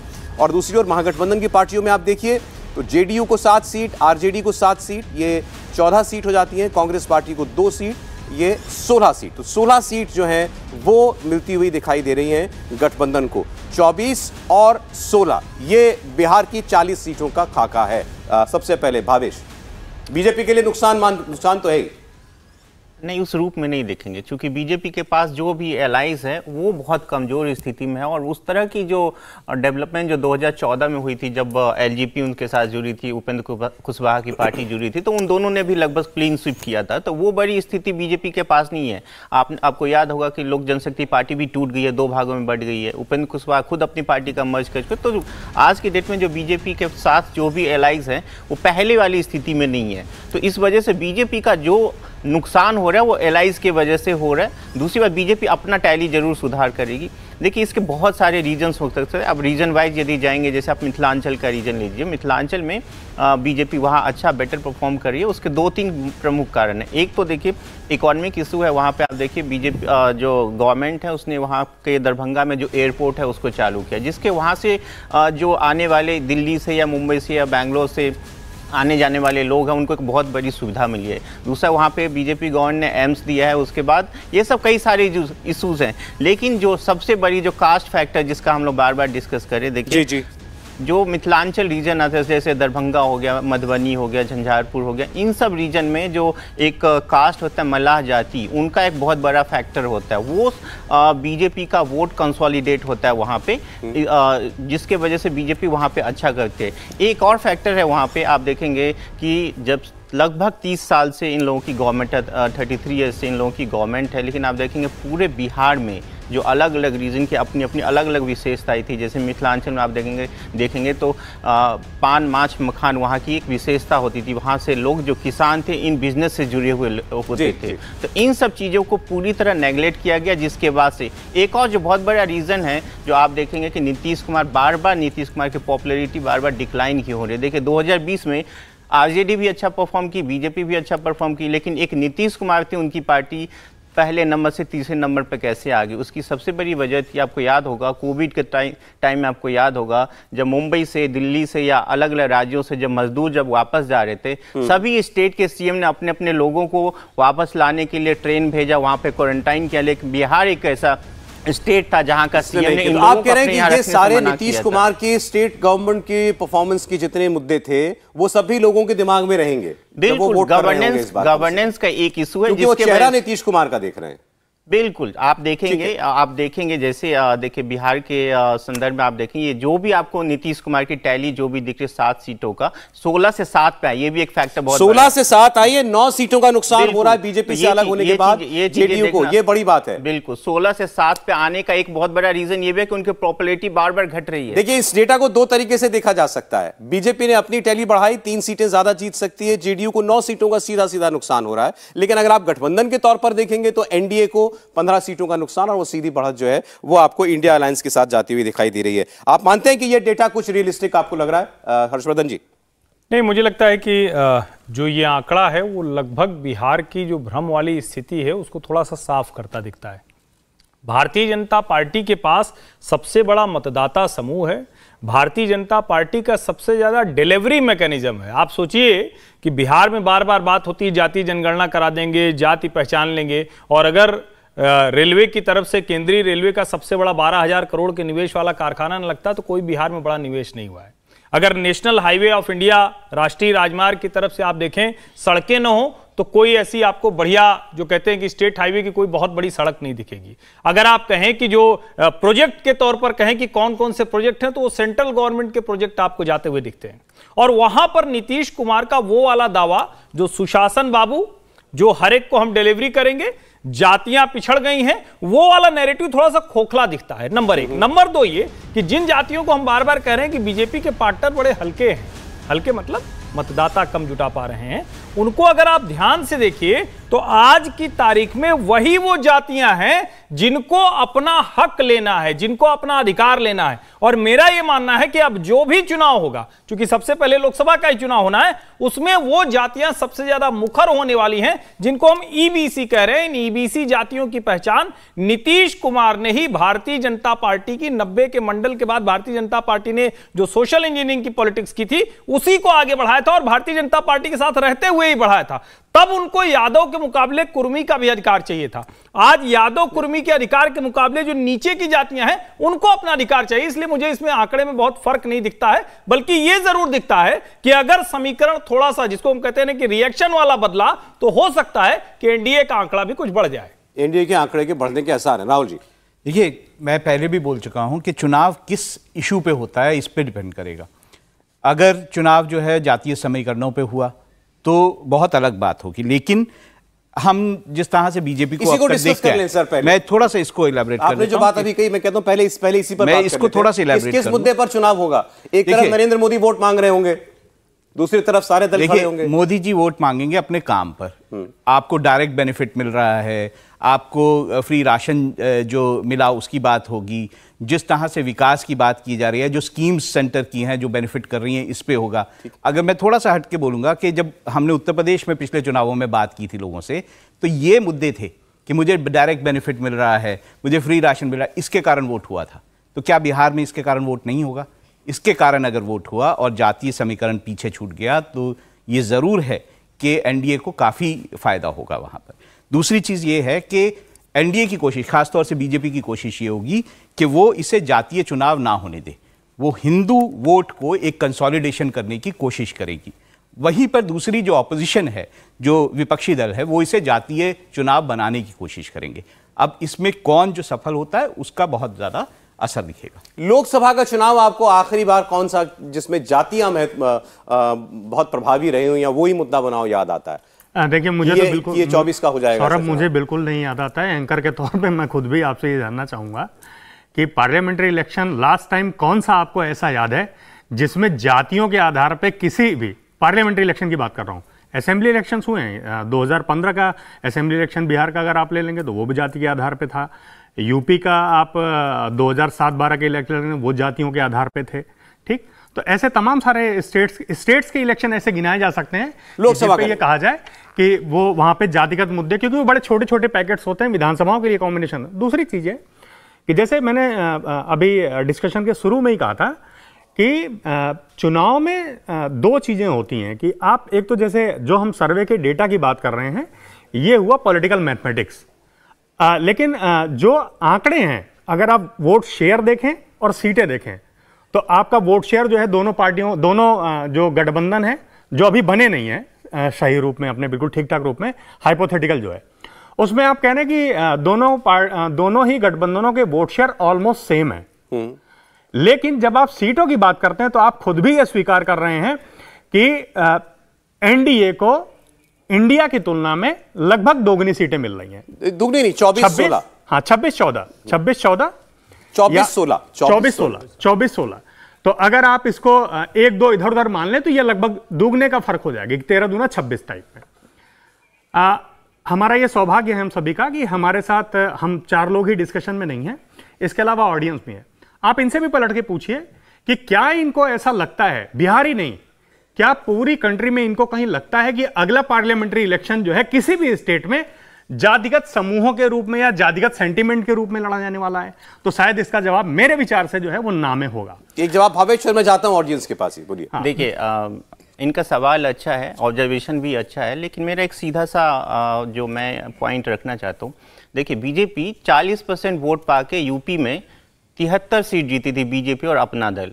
लेकिन बीजेपी का 2014 की बात करता है, लेकिन 2019 में क्योंकि वहां पे सपा बसपा का अलायंस हुआ, लेकिन बीजेपी को वोट कितने मिले, बीजेपी और अपना दल को लगभग 51%, लेकिन सीटें घट के आ गई थी 64। तो जब भी कभी पॉलिटिकल एडजस्टमेंट होती है तो सीटें जो सीट स्पेसिफिक जो होते हैं वहां पे प्रॉब्लम होती है। बीजेपी वही प्रॉब्लम फेस करेगी बिहार में भी। आप इस चीज को नेग्लेक्ट नहीं कर सकते कि बिहार, यूपी या देश के किसी भी अन्य हिस्सों में लोगों का अपना झुकाव होता है, अपना एक इंक्लाइनेशन होता है पॉलिटिकल पार्टी की तरफ। लगभग 70-80% लोग आज के डेट में इंक्लाइन होते हैं पॉलिटिकल पार्टी के साथ। अगर विपक्षी दल एकजुट हुए हैं तो वो कुछ असर तो वो डालेगा, कितना असर डालेगा ये हमको देखना होगा। मैं जरा ऑडियंस में सवाल लेना चाहता हूं, आप लोग बिहार के इस पर सर्वे पर बात कर सकते हैं, आपके मन में कोई सवाल हो तो आप पूछ सकते हैं, कोई कमेंट करना चाहते हैं तो कर सकते हैं। कौन बोलना चाहेंगे पहले, बोलिए। सर, मेरा सवाल है सीएम नीतीश कुमार जी की मंशा पर। जो 2 अक्टूबर को डाटा रिलीज किया था उन्होंने, उसमें सिर्फ कास्ट पॉपुलेशन था, इकोनॉमिक का, हेल्थ का, एजुकेशन का, वो डाटा गायब थे। और दूसरा सवाल ये है कि राहुल गांधी जी ने भी कहा कि हमारी सरकार केंद्र में आती है तो हम कास्ट सर्वे कराएंगे नेशनल लेवल पे। तो क्या जो राजनीति है ये नया रूप बदल रही है? पहले हिंदू मुस्लिम हुआ, अब हिंदू में भी कैटेगरी बांटा जा रहा है। बड़े बड़े नेता कह रहे हैं कि हम कास्ट सर्वे कराएंगे पूरे देश भर में। तो क्या हमारी यूनिटी को एक सवाल उठता है इसके ऊपर? नहीं, ये आप बहुत अच्छा सवाल पूछा आपने। राहुल जी आज हमारे बीच में बड़े बड़े लोगों से मिलते हैं। राहुल जी बताएंगे ये नेता लोग इस सर्वे का करेंगे क्या, सर्वे का डेटा का क्या करेंगे उपयोग? देखिए, इसमें रिजर्वेशन की बात बाद में लगता है कि आएगी, लेकिन मैं जैसे ये बोल रहे थे कि जो बांटने की कोशिश, मैंने भी कहा कि बीजेपी की कोशिश होगी कि हिंदू वोट ना बटे, ये उनकी कोर कोशिश होगी। और जो विपक्षी जो एक गठबंधन बना है, क्योंकि उनके वोट उस तरह से हैं, यादव, मुस्लिम, ओबीसी, इस तरह से वोट उनके हैं, तो वो ये कोशिश करेंगे कि ये जो पूरा हिंदू समाज है वो कहीं ना कहीं जातिगत मामले पैमाने पर बढ़ जाए और वो वोट उस तरह से करे जिस तरह से जातिगत वोट होता है। तो ये कोशिशें दोनों तरफ से होंगी। अब ये कोशिश किसकी सफल होती है उस पर बहुत कुछ चुनाव निर्भर करेगा। और कोई? इनको दीजिए भाई। सबको नमस्ते, मेरा नाम अरहान है, मैं IITM का जर्नलिज्म का स्टूडेंट हूँ। सर मेरा क्वेश्चन आपसे, भावेश सर या फिर सबसे है कि इवन मैंने सर्वे देखे आपके कि आपने सबका पोल निकाला, बट यहाँ पर मेरे को एक नेग्लिजेंस दिखती है, क्योंकि टू बी वेरी ऑनेस्ट मैं न्यूज़ में इतना नहीं हूँ, बट कोर ओवर जनरल में ये दिखता है कि क्रिश्चियन पीपल को बहुत ही नेग्लिजेंस उससे देखा जाता है और सर्वे भी नहीं ले जाता। यहाँ पर सारी माइनॉरिटीज़ हमें मेंशन दिख रही है, इवन मुस्लिम हमें मेंशन दिख रहे हैं, बट यहाँ पर हमें क्रिश्चियंस कहीं पर भी नहीं दिख रहे। इवन नॉर्थ ईस्ट में जो ऐसा आपको क्यों लग रहा है? ऐसा नहीं है। ऐसा देखिए, मैं आपको इस क्योंकि इस सर्वे की बात हो रही है, हालांकि इस सर्वे का हिस्सा नहीं था ये। जो बात हमने जातियों की उसमें मैंने मुस्लिम वर्ग का डेटा भी बताया, क्योंकि उसकी तादाद है, इंपॉर्टेंट है, और वो वोट भी बड़ा इंपॉर्टेंट तरीके से करते हैं। जहां तक, क्योंकि इस डिस्कोर्स में धर्मों का डेटा, किस धर्म के कितने लोग हैं, केवल बिहार का ही हमारे पास है। मैं आपको बता देता हूं, बिहार में जो सर्वे में बताया गया है, क्रिश्चियन समाज की रिप्रेजेंटेशन जो पॉपुलेशन है वो है 75,238, जो बिहार की ओवरऑल पॉपुलेशन का 0.057, यानी आप कह सकते हैं 0.06%। मैं भी इसमें सवाल बोलना चाहूंगा। देखिए, अगर जवाब दे दूं, क्योंकि उन्होंने कुछ इंटेंशन या जो भी वर्ड यूज किए, मैं देखिए जब भी हम सर्वे करते हैं तो जो किसी पर्टिकुलर स्टेट का जो सोशल बैकग्राउंड होता है उसको हम फॉलो करते हैं, चाहे वो क्रिश्चियन कितना है, हिंदू कितना है, मुस्लिम कितना, उसी का अनुपात में हम अपना सैंपल साइज लेते हैं। तो इसमें कुछ नहीं, क्योंकि जिन जिन जातियों का या जिन धर्मों को लेके हमने अभी डिस्कस किया, क्योंकि वो एक बड़े फैक्टर हो रहे हैं, इसीलिए हमने सिर्फ उन्हीं के डिस्कस यहाँ पे किया। अदरवाइज हम सभी डेटा को, आपकी टीम बहुत मुमकिन है किसी ईसाई परिवार तक भी पहुंची होगी। बिल्कुल बिल्कुल पहुंचती है। तो इसी में ये बात है कि अगर यही बात हम गोवा के बारे में कर रहे थे, नॉर्थ ईस्ट के बारे में कर रहे होते, वहां के राज्यों के बारे में कर रहे होते, तो क्रिश्चियन पॉपुलेशन अच्छी खासी है, तो वहां पे आता ही। यादव पॉपुलेशन का कोई यादव पॉपुलेशन का कोई जिक्र नहीं है ना, तो वहां बिहार में आपको यादव नजर नहीं आएंगे। गोवा में कोई ये नहीं कह सकता कि आप यादव पॉपुलेशन का जिक्र क्यों नहीं कर रहे हैं। नॉर्थ ईस्ट में जाएंगे तो वहां बहुत ज्यादा बात होगी। बिल्कुल। तो बेसिकली जो चुनाव में जिस भी समाज का ज्यादा असर प्रभाव पड़ता है, चुनाव की इलेक्शन तो वोट का है ना, उसके बारे में चर्चा ज्यादा होती है। लेकिन आपकी बात ठीक है कि सब बराबर है और सबका महत्व भी बराबर है। आगे बढ़ते हुए देखिए, 457 सीटों का सर्वे आपके सामने हम लोग रख चुके हैं। 238 सीटें एनडीए जीता हुआ दिखाई देता है आज की परिस्थितियों के अंदर, और ये उस जादुई आंकड़े के काफी नजदीक पहुंचते हुए दिखाई दे रहा है। 272 पर देश में हमारी सरकार बन जाती है, तो ये 34 सीट उससे दूर है अभी, यानी 34 सीट और अगर एनडीए के खाते में जुड़ जाएगी तो वो कम से कम उस जादुई आंकड़े को छू लेगा जहां पर सरकार बनती है। इंडिया गठबंधन इसमें भी पिछड़ता हुआ दिखाई दे रहा है। 163 सीटों पर इंडिया गठबंधन हमें लगता है बढ़त ले सकता है, 56 पर अन्य दल। और ये जो 56 है, अगर नौबत आई कि इन दोनों ही गठबंधनों को किसी की जरूरत की, तो इन 56 में जो भी निर्दलीय होंगे या छोटी पार्टियां होंगी वो बड़ी महत्वपूर्ण हो जाएंगी। फिर वो तय करेंगे कि उनको किसके साथ जाना है। लेकिन अभी की परिस्थिति में जब उत्तर प्रदेश की 80 सीटें बाकी हैं, तब तक आप देख रहे हैं 238 पर एनडीए, 163 पर इंडिया अलायंस और 56 पर अदर्स। अब जो मैंने 34 सीटों की बात की, अभी तो सर्वे आपके सामने आएगा, तो मतलब उत्तर प्रदेश की 80 में से क्या 34 सीटें भी नहीं निकाल पाएगी भारतीय जनता पार्टी? पहले यही सवाल, इसी पर बात कर लेते हैं। हर्षवर्धन जी। नहीं, मुझे लगता है इस पे तो किसी को भी, मतलब अगर अखिलेश यादव भी, अगर जिसको कहते हैं कि ध्यान से उनसे बात हो और उनको ये ध्यान में ना आए कि नहीं ये कह देंगे तो गड़बड़ हो जाएगा, तो वो भी कह देंगे। या इसको और थोड़ा सा आर्टिकुलेट करते हैं, तो अगर राहुल गांधी की तरह बात करेंगे, वो थोड़ा ईमानदारी दिखने लगी, जैसे उन्होंने कहा कि राजस्थान में हम पिछड़ रहे हैं, तो वो मान जाएंगे। लेकिन इन सब से इतर पिछले करीब 14 से 24 हो गया, एक दशक से उत्तर प्रदेश का जो राजनीतिक समीकरण है या पूरे उत्तर प्रदेश का जो मानस है, जो एक चित्त बनता है, जो कलेक्टिव माइंड है, वो भारतीय जनता पार्टी के साथ है, नरेंद्र मोदी के साथ है। और उसमें 35 सीटें तो कहीं मायने नहीं रखती। मामला यह है कि क्या एसपी बीएसपी मिलकर जब उनको 62 + 2 64 तक ले गए, तो अगर नहीं मिलेंगे तो वो 70 होगा या उससे ऊपर होगा, इसका सवाल होगा। आप शुरुआत कर रहे हैं 70 से? मुझे लगता है कि इससे कम का, बहुत कम इससे आंकड़ा नहीं होने वाला है। डेटा आने से पहले आप लोगों का असेसमेंट अभी तक, क्योंकि आप लोग ग्राउंड में घूमते हैं।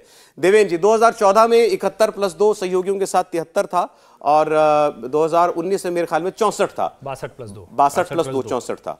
इस बार उसके किसके आसपास जाती हुई बीजेपी आपको लगती है, या बड़ा टफ है? हाँ, मुझे लगता है कि मेरा होम स्टेट है यूपी, इसीलिए मैं बहुत जिसे कहते हैं कि ऑथेंटिक तरीके से या दावे से कह सकता हूं कि बीजेपी और उसके जो एलाइज हैं, एलाइज वहाँ पे अपना दल है वहाँ पे, ठीक, तो बीजेपी और उसके एलाइज जो हैं वो मिलके मिनिमम जो आंकड़ा है वो 75 प्लस लेके आएंगे। 75 प्लस, इसको ऑन रिकॉर्ड नोट किया जाए।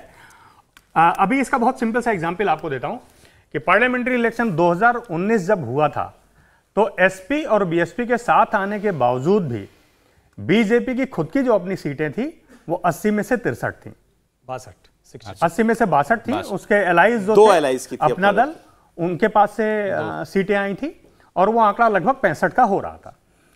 15 सीटें जो हैं वो दूसरी पार्टियों के पास थी, जिसमें से एक कांग्रेस के पास थी, रायबरेली सीट, अमेठी राहुल गांधी अपनी सीट हारे थे। इसके अलावा जो समाजवादी पार्टी है उसके पास 5 थी। हाँ, उनके पास 5 थी। और इसी 5 में से मैं अपनी अगली बात शुरू कर रहा हूं कि जब बाई इलेक्शन अभी यूपी का जब 2022 का मेन इलेक्शन हुआ और अखिलेश यादव ने अपनी आजमगढ़ सीट को वैकेंट करके जब वो विधायक बने और बाई इलेक्शन में जब वहां पे उनके खुद के चचेरे भाई धर्मेंद्र जो है वो चुनाव लड़े तो वो सीट फर्स्ट टाइमर एक व्यक्ति ने उनको जो है इलेक्शन लड़ते हुए हरा दी, जो कि बहुत पॉलिटिकल लैंडस्केप में बहुत जाना माना कोई नाम नहीं है। तो मुझे लगता है कि उसमें भी शायद बसपा का ना लड़ना एक बड़ी बात थी। नहीं देखिए, जो वो डायरेक्ट कॉन्टेस्ट हो गया था सपा और भाजपा के बीच। वो शाह आलम गुड्डू जमाली जो समाजवादी पार्टी से टिकट चाहते थे लेकिन नहीं मिला और उसके बाद वो पार्टी बदल कर चले गए। सारा समीकरण सिर्फ गुड्डू जमाली की वजह से बदला, वरना वोट कम मिले ऐसा नहीं। और दूसरी चीज ये है कि मुझे लगता है कि अब जबकि मुलायम सिंह यादव पिछले इलेक्शंस तक अभी जो हुए थे उस समय तक थे, इसके बाद जो है वो समाजवादी पार्टी की जो दशा और दिशा है उसको अगर आप बहुत अच्छी तरीके से वहां देखें तो ऐसा लगता नहीं है कि बीजेपी के मुकाबले उनका कार्यकर्ता, उनका खुद का मनोबल ऐसा है कि पार्लियामेंट्री इलेक्शन में वो अपनी सीटों की पिछड़े आंकड़े में कोई सुधार करने वाले। अच्छा, आपको तैयारी नजर नहीं आ रही? मुझे नहीं लगता। असेंबली इलेक्शंस उनके लिए सबसे बड़ा मौका थे और उसमें भी कोई ऐसा बड़ा धांसू प्रदर्शन नहीं। हर्षवर्धन जी ने कहा बीजेपी मिनिमम 70, देवेंद्र जी कह रहे हैं मिनिमम 75। अब राहुल जी का जान लेंगे। इसमें ये साफ है कि एडवांटेज बीजेपी तो है ही। अगर हम समाजवादी पार्टी इतना सेफ प्ले नहीं, मैं आपको उसको थोड़ा सा एक्सप्लेन करूंगा, ऐसा सेफ नहीं है। समाजवादी पार्टी और कांग्रेस के अगर हम वोट परसेंटेज को पिछले मिला लें 2019 के, तो भी वो आधा भी नहीं पहुंचते हैं जितना कि बीजेपी को वोट परसेंटेज मिला था। एक बात ये है। दूसरी बात ये है कि पिछले कुछ समय में अगर हम सरकार को देखें, यूपी सरकार को देखें, तो बहुत सारा काम उत्तर प्रदेश में विकास का हुआ है। जहाँ तक सड़कों की बात है, जहाँ तक इन्वेस्टमेंट की बात है, जहाँ तक इंडस्ट्रीज़ की आने की बात है, ये बहुत सारा काम हुआ है। और दूसरा, लॉ एंड ऑर्डर की जो स्थिति है, जो कि एक अहम मुद्दा रहता है उत्तर प्रदेश में, वो भी काफ़ी बेहतर रही है। तो ऐसे में ये बात साफ है कि बीजेपी को बढ़त तो है ही। अब वो कितनी बढ़त है ये देखने वाली बात है। इसको इसलिए भी मैं कह रहा हूँ क्योंकि मैं विधानसभा और लोकसभा चुनावों को मिला के नहीं देखना चाहता, लेकिन अगर हम पिछले विधानसभा चुनावों को देखें तो ये बात हम नकार नहीं सकते हैं कि समाजवादी पार्टी ने अपनी सीटें लगभग डबल कर ली थी। तो अब इस दोनों पार्टियों का साथ आना, इस बार तो कांग्रेस भी साथ लड़ेगी। अब कितनी सीटों पर कौन दल लड़ेगा ये अलग बात है, लेकिन जब सीटें हम दिखाएं तो ये सवाल भी पूछ लेते हैं भावेश से, आपने किस तरीके से सीटों का डिवीजन करते हुए ये सर्वे किया कि किस सीट पर कौन लड़ेगा? देखिए, एक तो तरीका ये था कि हमारे पास पिछले 3 लोकसभा चुनावों का डेटा है कि कौन सी पॉलिटिकल पार्टी कहाँ पे स्ट्रांग रही है। तो एक तो वो तरीका था हमारे पास। दूसरा, बीजेपी का जो अपना अलायंस है उनका तो पता है कि वो कहाँ पे है। दूसरी, कांग्रेस का जो वोट्स है वो अब सीमित पॉकेट्स में रह गए। 4-5 सीटों पे, मैंने पिछली बार बोला भी था, 4 लोकसभा सीटें थी जिस पे कांग्रेस नंबर 1 या नंबर 2 रही थी। तो उसमें उसको कोई भी मैथमेटिक्स की ज्यादा जरूरत नहीं कि कौन सी पार्टी कौन सी लड़ेगी तो वहीं से लड़ेगी। एग्जैक्टली। अब हो सकते हैं 2-3 सीटें एक्स्ट्रा दे दे, तो उसमें हमने को वही तो पिछले 3 जो लोकसभा चुनाव का था वो एक हिस्टोरिकल बैकग्राउंड निकाला था कि कौन सी सीटों पर कौन सी पॉलिटिकल पार्टी मजबूत रही और एक संभावना क्या कि कौन सी सीट किसको दिया जा सकता है। उसके बाद जो सर्वे में ये आया कि ये सीटें पे वो उनकी प्रेजेंट स्थिति क्या है, तो उसके बाद ही हमने ये तय किया कि ये पार्टी जीत सकती है। चलिए, तो वोट शेयर की बात कर लेते हैं हम। सबसे पहले उत्तर प्रदेश की 80 सीटों का वोट शेयर आपके सामने आने जा रहा है और यही वो राज्य है जो तय करेगा कि कौन बनेगा प्रधानमंत्री। इनफैक्ट ये तय करेगा कि नरेंद्र मोदी तीसरी बार प्रधानमंत्री बनेंगे कि नहीं बनेंगे। अगर ऐसा नहीं होता है तो दूसरी तरफ से कौन होगा ये तो फिलहाल नहीं कहा जा सकता। तो देखिए, वोट शेयर 51% वोट यूपी में बीजेपी को मिलता हुआ दिखाई दे रहा है आज के हालात में। समाजवादी पार्टी को 25%, कांग्रेस पार्टी को 4%, बसपा को 11%। 25, 4 और 11 इनको आप अगर क्लब कर लेते हैं तो ये आपके सामने 40% का वोट जो है वो बन जाता है। तो 51% बीजेपी को और 40% वोट ये इंडिया गठबंधन को मिलता हुआ दिखाई दे रहा है। तो गैप 10-12% का गैप जो है वो अच्छा गैप माना जाता है, डिफरेंस काफ़ी माना जाता है वोट शेयर के अंदर। अन्य 9% हैं। तो ये आपके सामने हमने दिखाया अभी वोट शेयर जिस तरीके से हमें बनता हुआ दिखाई देता है उत्तर प्रदेश के अंदर। 50% के ऊपर कोई भी पार्टी या कोई भी गठबंधन अगर पोल कर ले रहा है तो ये तो क्लियर हो जाता है उससे कि पब्लिक की प्रेफरेंस क्या है। और गैप जैसे मैंने आपको बताया वोट शेयर में एनडीए और इंडिया के बीच में 11% का वोट साफ दिखाई दे रहा है। नहीं, मुझे लगता है कि ज्यादा महत्वपूर्ण 11% से जो ये 50% का आंकड़ा है, और 2014 और 2019 ये दो जो चुनाव हैं जिन्होंने भारतीय जनता पार्टी की सीटों में कितनी मजबूती आई है वो भी दिखाया है। 1 लाख से 3 लाख तक ये जीत का अंतर मैं बता रहा हूं। 1 लाख से 3 लाख तक के अंतर वाली सीटें भारतीय जनता पार्टी की जीती सीटों में लगभग आधी हैं।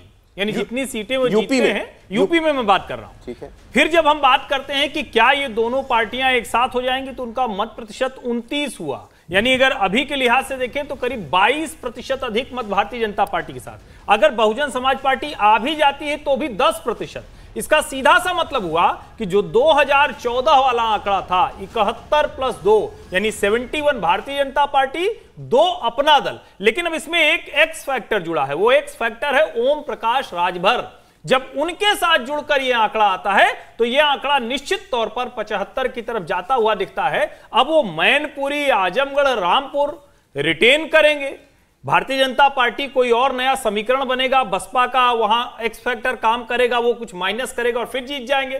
तो 80 में से कितनी बचा पाएगी विपक्षी गठजोड़, ये बात तब करनी चाहिए। भाजपा को कितनी मिलेगी उसकी तो सीलिंग लग गई है, 70 के नीचे जाना नहीं, 70 से 75 की तरफ इस आंकड़े के अनुसार जाती हुई दिख रही है। देखिए अभी हमने जब ये वोट शेयर की चर्चा की तो हमने बसपा का वोट भी इसमें जोड़ करके बात की। ये अपने आप में बड़ा अहम चर्चा का विषय है। बहुजन समाज पार्टी का गठबंधन, इंडिया गठबंधन का हिस्सा बनने का क्या प्रभाव पड़ेगा उत्तर प्रदेश में। अब ये सवाल हो सकता है कि भाई ये तो हम पहले भी देख चुके, 2019 में देख ही चुके हैं, लेकिन इस बार जब एक कलेक्टिव एफर्ट और एक माहौल बना करके ये काम किया जा रहा है पूरे देश में, तब अगर सपा, बसपा, कांग्रेस, आरएलडी और कोई छोटे दल सब मिलकर खड़े होते हैं तो क्या परिस्थिति कुछ बदलेगी। आइए अब जरा बात कर लेते हैं हम कुछ सामाजिक वर्गों के वोट शेयर की।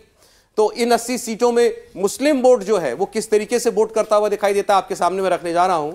एनडीए को केवल 3%, ये वही बिहार वाला ही डेटा है, लगभग 3% वोट केवल बीजेपी को मुस्लिम समाज से मिलता हुआ दिखाई देता है। इसके अलावा इंडिया गठबंधन की पार्टियों को 78% मुस्लिम वोट जा सकता है, बसपा को 11% मुस्लिम वोट मिल रहा है और अन्य को 8। तो बहुजन समाज पार्टी अगर अलग लड़ रही है, कम से कम मुस्लिम वोट जो है वो मछली की आंख दिख रही है उसको, वो हमें डिवाइड होता हुआ खास नहीं दिखाई दे रहा। 78% तक, लगभग 80% वोट इंडिया गठबंधन को। बहन जी अलग भी चुनाव लड़ें तो लेकिन मुस्लिम वोट टूटेगा ऐसा नहीं दिखता। देखिए 2-3 चीज़ें मैं कहना चाहूँगा यहाँ पे। देखिए ऐसा नहीं है कि भाजपा जो है वो उसको ये लग रहा है कि एकदम क्लीन स्वीप होगा या एकदम साफ साफ चले जाएंगे। अगर ऐसा होता तो 2-3 जो बीच में चीज़ें की गई हैं, जो फैसले लिए गए हैं, ऐसा नहीं होता। अपना ज़िला प्रेसिडेंट 70% ज़िला प्रेसिडेंट्स को बदलना, ये बीजेपी ने किया। दूसरी तरफ बीजेपी जो है दलित वोटों की तरफ बेहद कोशिश कर रही है। वहाँ दलित सम्मेलन हो, दलित कॉन्फ्रेंस हो, भीम कॉन्फ्रेंसेस हों, ये सारा कुछ किया जा रहा है ताकि दलित वोट जो है वो बीजेपी के साथ रहे और आए ज़्यादा से ज़्यादा। अगर ऐसा नहीं होता तो अगर ये सारी चीज़ें इसीलिए की जा रही हैं, और ये सिर्फ इसी पार्टी की तरफ से नहीं किया जा रहा, समाजवादी पार्टी भी इसी तरफ कर रही है। और अगर हम कांग्रेस को देखें तो वो भी एक यात्रा शुरू कर रही है, दलित जो है संवाद अभियान जो है वो शुरू कर रही है। तो सारी पार्टियां इस वक्त दलित वोटों की तरफ लगी हुई हैं उत्तर प्रदेश में। और अगर ये इंपॉर्टेंट नहीं होता, जैसे मेरे एक सहयोगी ने कहा कि लोकसभा चुनाव में शायद जातीय समीकरण इतना इंपॉर्टेंट नहीं होता, अगर ये नहीं होता तो ये पार्टियां ये नहीं कर रही होती। तो इसीलिए मैं कह रहा हूं कि वहां पर जिस तरह की चीजें हो रही है वो देखने लगे। अभी हम मुस्लिम वोट की बात कर रहे थे। मुस्लिम वोट सीधा सीधा एक मुश्त हमको जाता हुआ साफ दिखाई दे रहा है इंडिया गठबंधन की तरफ। बसपा अलग भी लड़े तब भी छिटक नहीं रहा है। ये इंडिया गठबंधन के लिए अच्छी खबर है। मुझे लगता है कि लास्ट टाइम अगर 2019 के पहले का एक इलेक्शन आप याद करें जो 2017 में हुआ था और फिर 2022 का एक इलेक्शन जो असेंबली के हुए थे, उसमें बीएसपी की ये स्ट्रेटजी थी कि उसने सबसे ज़्यादा मतलब समाजवादी पार्टी की तुलना में भी उन्होंने जो मुस्लिम कैंडिडेट्स हैं वो ज़्यादा दिए थे। लेकिन जब सीटों की टैली आई तो अभी 2022 का रिसेंट आप देखेंगे तो बीएसपी की संभवतः कुल 1 सीट आई थी पूरे प्रदेश से, और उनका जो वोट शेयर था वो ऑल टाइम लो आ गया था। तो एक तो ये कि मुस्लिम वोट बड़ा कंसोलिडेट होकर समाजवादी पार्टी के पक्ष में खड़ा है। कांग्रेस कोई ऐसा फैक्टर नहीं है। कांग्रेस जो है लास्ट टाइम अलायंस में सपा के नहीं थी, लेकिन अघोषित रूप में अलायंस में इस तरीके से थी कि जिन 2 सीटों पर वो लड़ रही थी, रायबरेली और अमेठी की, उन 2 सीटों पे जो है वो सीधे सीधे समाजवादी पार्टी ने। नहीं, आपको लगता है वो परिस्थिति बदली नहीं? अब तो बड़ी चर्चा है कि राहुल गांधी के पीछे जो है माइनॉरिटी वोट खड़ा हो गया है, उनको अपना लीडर देख रहा है। नहीं, अगर राहुल गांधी के पीछे मायावती का वोट खड़ा हो गया या ऐसी कोई चर्चा है तो उन्हें अमेठी या कोई भी एससी वोट से, एससी सीट से तो वो लड़ नहीं सकते। माइनॉरिटी वोट नहीं, माइनॉरिटी वोट ठीक है कि माइनॉरिटी वोट के लिए आपके पास कैंडिडेट भी होना चाहिए, और समाजवादी पार्टी के खिलाफ तो आप कैंडिडेट नहीं देंगे। तो ये तो तय है कि मायावती को जो 11% वोट आप दिखा रहे हैं, मैं तो कह रहा हूं उतना भी वोट नहीं आना है। अच्छा, बल्कि आप 88 या 90% वोट मान लीजिए कि इंडिया गठबंधन का, लेकिन मुस्लिम पॉपुलेशन जो है या मुस्लिम वोटर पॉपुलेशन जो यूपी में है वो 16, 17, 18% ही है। तो अगर वो कंसोलिडेट होकर इनके पीछे खड़ी भी होती है तो ऐसा थोड़ा है कि ये 30% का आंकड़ा जो है वो क्रॉस करने जा रहा है। तो अंतर बीजेपी के कई सीटों पर, कई सीटें ऐसी हैं जहां 30%, कहीं 40% तक भी यूपी में भी असर है। हाँ। तो उन सीटों पर, जैसे आप ही ने जिक्र किया अभी आजमगढ़ की सीट का जी, तो वहां पर प्रभाव पड़ता है। देखिए, पार्लियामेंट्री इलेक्शन, मैंने फिर कहा कि पार्लियामेंट्री इलेक्शन में जो पार्लियामेंट्री सीट होती है वो एक लोकसभा सीट यूपी में आमतौर से 5 विधानसभाओं से मिलकर बनती है। तो आप अगर यूपी के 2022 के असेंबली के आंकड़े देखें तो उसमें मुस्लिम बाहुल्य सीटों पर भी बीजेपी ने जीत दर्ज की है। उसका कारण यह है कि जब आप ये कहते हैं कि 60% मुस्लिम पॉपुलेशन है और 40% यहां पे हिंदू हैं, तो वो सीट जो है वो कास्ट फैक्टर में नहीं आती, वहां पे पूरी तरीके से पोलराइजेशन काम करता है। और पार्लियामेंट में पहली बात तो पोलराइजेशन फैक्टर से कोई सीट निकालना संभव नहीं है यूपी में, और दूसरी बात है कि अगर ये फैक्टर काम भी करने लगे तो उसका रिवर्स पोलराइजेशन ज्यादा बेहतर होता है बीजेपी के लिए। चलिए, दलित वोट की बात हुई थी, जल्दी से हम वो भी आपको दिखा देते हैं। दलित वोट को मोटे तौर पर जाटव वोट और गैर जाटव दलित वोट, ऐसे हम लोग डिवाइड करके देखेंगे। तो जाटव वोट जो है, जो खास तौर पर बीएसपी का वोटर माना जाता है, मायावती जी का वोटर माना जाता है, तो वो एनडीए के पास 21% तक जा सकता है, इंडिया गठबंधन के पास 11, 60% बसपा। तो इसमें क्लियर दिख रहा है कि जाटव वोटर की प्रेफरेंस जो चली आ रही है दशकों से, वो अभी भी वही है, Bahujan Samaj party. Non Jatav Dalits 37% NDA के साथ जाते दिखते हैं, इंडिया गठबंधन के साथ 11%, 47% यहां भी बहुजन समाज पार्टी के पास। लेकिन इसमें कुछ हिस्सा जो है वो जरूर एनडीए या बीजेपी उस पर अपनी पकड़ बनाने में कामयाब हुई है। इसके अलावा आ जाइए अब सवर्ण कुछ अगली जातियों के वोट पर। ब्राह्मण vote 71% Bhajpa, 12% India alliance, 5% Basapa. ठाकुर वोट, हमने ब्राह्मण वोट दिखाया अभी। ब्राह्मण vote 71% India, 12% NDA, 12% India alliance, 5% Basapa. और इसके बाद ठाकुर वोट की बात करेंगे तो ये 82% एनडीए के साथ जाता हुआ दिखता है। इंडिया गठबंधन के साथ केवल 7% ठाकुर वोट जाता हुआ दिखाई देता है। राजभर वोट, जिसकी अभी बात हुई थी पीछे, 77% तक राजभर वोट एनडीए के साथ खड़ा हुआ दिखाई दे रहा है, केवल 15% दूसरी ओर जाता हुआ। ये बड़ा इंपॉर्टेंट है, और ये कितनी सीटों पर इसका असर होगा इस पर हम लोग बात करेंगे। निषाद वोट, ये भी एलाए हैं बीजेपी के, एनडीए के साथ ही हैं। निषाद वोट 69%, 70% लगभग एनडीए के साथ है, 22% इंडिया गठबंधन के साथ है। जाट वोट काफ़ी इंपॉर्टेंट है, खासकर वेस्ट यूपी में, 40% एनडीए, 56% इंडिया अलायंस। तो इस पर भी बात होगी।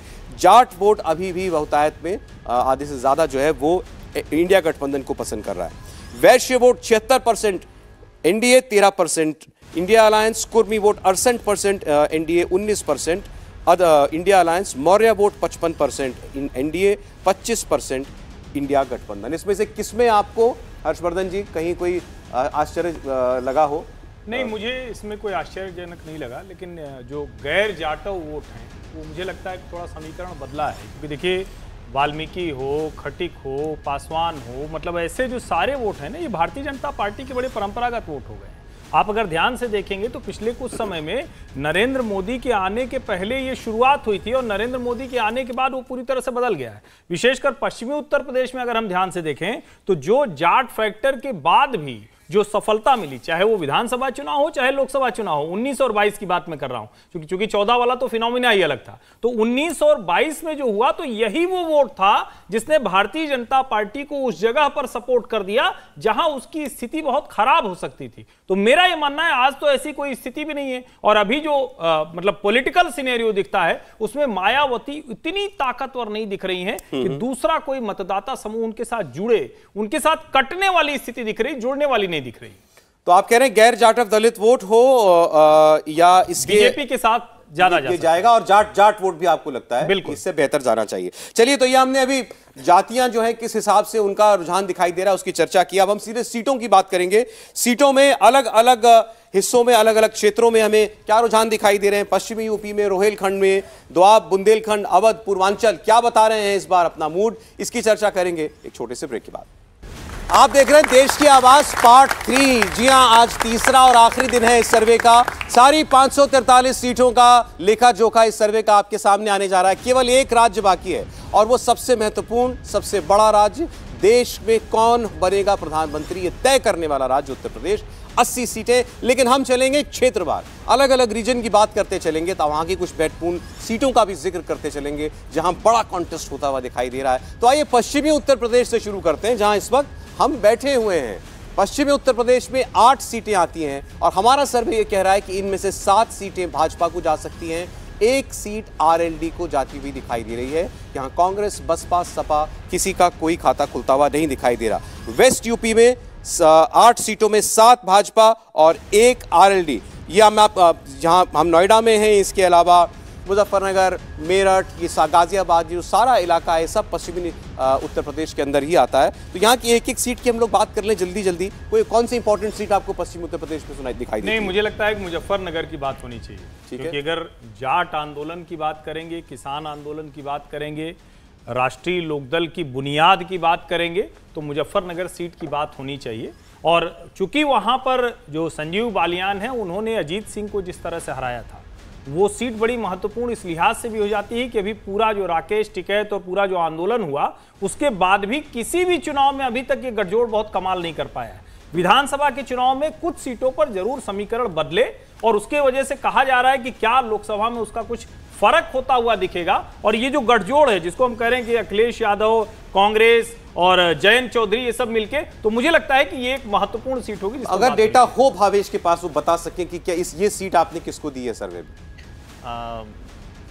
हालांकि ये बताना अलाउ तो नहीं है, फिर भी मैं बता दूं, कैराना एक सीट है जिसपे बीजेपी कमजोर स्थिति में है, तो वो सीटें आरएलडी जीत सकती है। अच्छा। लेकिन देखिए, इससे इतर आप देखेंगे 8 की 8 सीट पे जो बीजेपी, 7 सीट जो एक्स्ट्रा बचते, 7 सीट पे जो बीजेपी की जो स्थिति है उसमें देखिए पूरे वेस्ट यूपी में आप देखिए जाट एक बड़ा फैक्टर है, लेकिन जाट से इतर यहाँ पे जो ब्राह्मण है वो बहुत बड़ा फैक्टर है, और नॉन जाट ओबीसी है वो बड़ा फैक्टर है। बीजेपी इन सारे लोगों को पोलराइज करके बीजेपी अपने फेवर में करता है। यही इस बीजेपी के लिए एक्स फैक्टर है। 2014 से अब तक जो बीजेपी लगातार 4 इलेक्शन में जो लगातार अच्छा परफॉर्म करती आ रही इन रीजन में।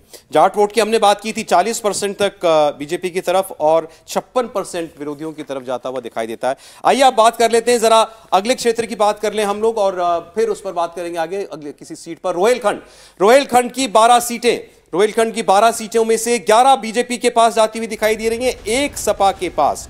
ये है इलाका पीलीभीत, बरेली, सहारनपुर, ये वो बेल्ट है सारी। आजम खान का रामपुर भी इसी में आएगा, तो ये महत्वपूर्ण है। लेकिन यहां पर आप देखेंगे लगभग स्वीप है बीजेपी का, 12 में से 11 सीटें भाजपा को जाती हुई दिखाई दे रही हैं, 1 समाजवादी पार्टी को मिलती हुई दिखाई दे रही है। देवेंद्र जी, पीलीभीत, बदायूं, ये सीटें जो हैं वो देखने लायक होगा कि उन पर बीजेपी या उसके सामने जो भी पार्टी आती है उसका प्रदर्शन कैसा होगा, क्योंकि इन सीटों का जो कास्ट कॉम्बिनेशन और जो मुस्लिम फैक्टर है इनमें खास करके वो बड़ा अपीलिंग है। और बीजेपी जो है वो, अगर आप देखें कि पिछले 2014-2019 का पार्लियामेंट्री इलेक्शन और 2017 और 22 का जो असेंबली इलेक्शन था, वहाँ पे बीजेपी ने बहुत ही बेहतरीन प्रदर्शन यहाँ पे किया था। तो अगर सर्वे में ये दिखाया जा रहा है कि हाँ बीजेपी को लगभग लैंडस्लाइड या वन साइडेड विक्ट्री यहाँ मिल रही, तो उसमें कोई बहुत ज़्यादा आश्चर्य की बात। यहाँ पोलराइज हो रहा है वोटर, पोलराइजेशन मुझे लगता है कि रोहिलखंड और पूरा जो आपका वेस्टर्न यूपी का रीजन है अगर आप यहाँ पे पोलराइजेशन की बात करें, रिलीजियस पोलराइजेशन, वो पूरे यूपी में इसी एरिया में सबसे ज्यादा दिखाई देगा। बिल्कुल। इसमें रामपुर की चर्चा भी कर लेते हैं। रामपुर आजम खान की सीट है और रामपुर की विधायक की सीट जो है वो भी बीजेपी के पास है, लोकसभा की सीट भी बीजेपी के पास है। अब अगर यहाँ का भी बता दें, अलाउड तो नहीं है वैसे, लेकिन भावेश बता देंगे। नहीं, रामपुर वो सीट नहीं है। अनफॉर्चुनेटली रामपुर नहीं है, पर वो सीट में नहीं बताऊंगा क्योंकि वो सीट की चार्ज जो समीकरण है उसके लिहाज से बता देता हूं। सहारनपुर की सीट बड़ी महत्वपूर्ण होने जा रही है। इमरान मसूद वो बन नहीं पा रहे हैं, न विधायक बन पा रहे हैं, न सांसद बन पा रहे हैं। अभी समाजवादी पार्टी में गए थे, अब वो कांग्रेस पार्टी में फिर से आ रहे हैं। अब सवाल यह है कि क्या वो एक सीट होगी जो बड़ी रोचक सीट है और प्रभाव उनका बहुत ज्यादा है, लेकिन जिसको कहते हैं ना कि वो भी बेपेंदी का लोटा है, कभी भी किधर चल देते हैं। तो क्या उनके साथ जनता जाएगी, उनको कुछ मिल पाएगा, ये बड़ा सवाल है। और बाकी सीटें तो बहुत क्लियर हैं। एक उसमें ज्यादा रोचक है, पीलीभीत में लड़ेगा कौन? पीलीभीत वरुण गांधी को सीट मिलेगी क्या? नहीं, वरुण गांधी को तो सीट मिल जाएगी। नहीं, भारतीय जनता पार्टी देगा कौन? हाँ, यही सवाल है। मैं यही सवाल कर रहा हूँ। जिस तरह तो रामपुर आपने डन कर दिया है बीजेपी के लिए? नहीं, मुझे लगता है कि वो कठिन सीट तो है, भारतीय जनता पार्टी के लिए कठिन सीट है, क्योंकि समीकरण के लिहाज से भी कठिन है। पहले भी मैं मानता हूं घनश्याम लोधी जीत गए, लेकिन कुल मिलाकर वो इस चुनाव में फिर से जीत जाएंगे तो बहुत आसान नहीं होगा। इनमें से किसी सीट पर, रीजन पर अगर आपको कॉमेंट करना हो राहुल जी। देखिए, मैं इनसे बहुत ज़्यादा सहमत हूँ कि ये देखिए, ये ऐसे रीजन्स हैं जहाँ पे बीजेपी जो है वो अच्छा करती आई है, उसने अपना पैठ बनाई है, और ऐसे में ऐसा नहीं लगता कि इन पूरे इलाकों में कोई बीजेपी को खास। वेस्टर्न यूपी, रोहेलखंड, अभी तक हमने 2 चर्चा की, कोई दिक्कत नहीं होनी चाहिए मेरे हिसाब से। इन इलाकों में कोई खास दिक्कत बीजेपी को नहीं। दोआब की बात करते हैं, आइए। 11 सीटों वाला दोआब इलाका, इसमें बीजेपी को 11 सीटें मिलती हुई, 13 सीटें हैं टोटल, 11 बीजेपी को और 2 सपा को मिलती हुई दिखाई दे रही है। ये सारा जो बेल्ट है, कन्नौज, मथुरा, मैनपुरी, यहां से फिरोजाबाद, ये सारा सपा परिवार का गढ़ है, आप यूं समझ लीजिए। ये सीटें उस बेल्ट में आती हैं जहां समाजवादी पार्टी के नेताओं का, जहां मुलायम सिंह यादव का गांव है। अब आप इसी से अंदाजा लगा सकते हैं कि उनके लिए कितना महत्वपूर्ण भी है और उनका कितना दबदबा भी यहां पर होगा। इसके बावजूद बीजेपी 11 और समाजवादी पार्टी 2 सीट पर जीत सकती है आज की परिस्थितियों में, ये सर्वे हमारा बता रहा है। आप किस पर पहले बात करना चाहेंगे? मथुरा, कन्नौज, मैनपुरी? शुरुआत आपसे हर्षवर्धन जी करते हैं। नहीं, मुझे लगता है कि यहाँ जब सीटें कहते हैं, जब 2 सीट दिख रही तो बहुत साफ दिख रहा है कि मैनपुरी और कन्नौज, ये 2 सीटें हैं जो समाजवादी पार्टी के लिए मुफीद सीटें हैं, वो जीत सकते हैं।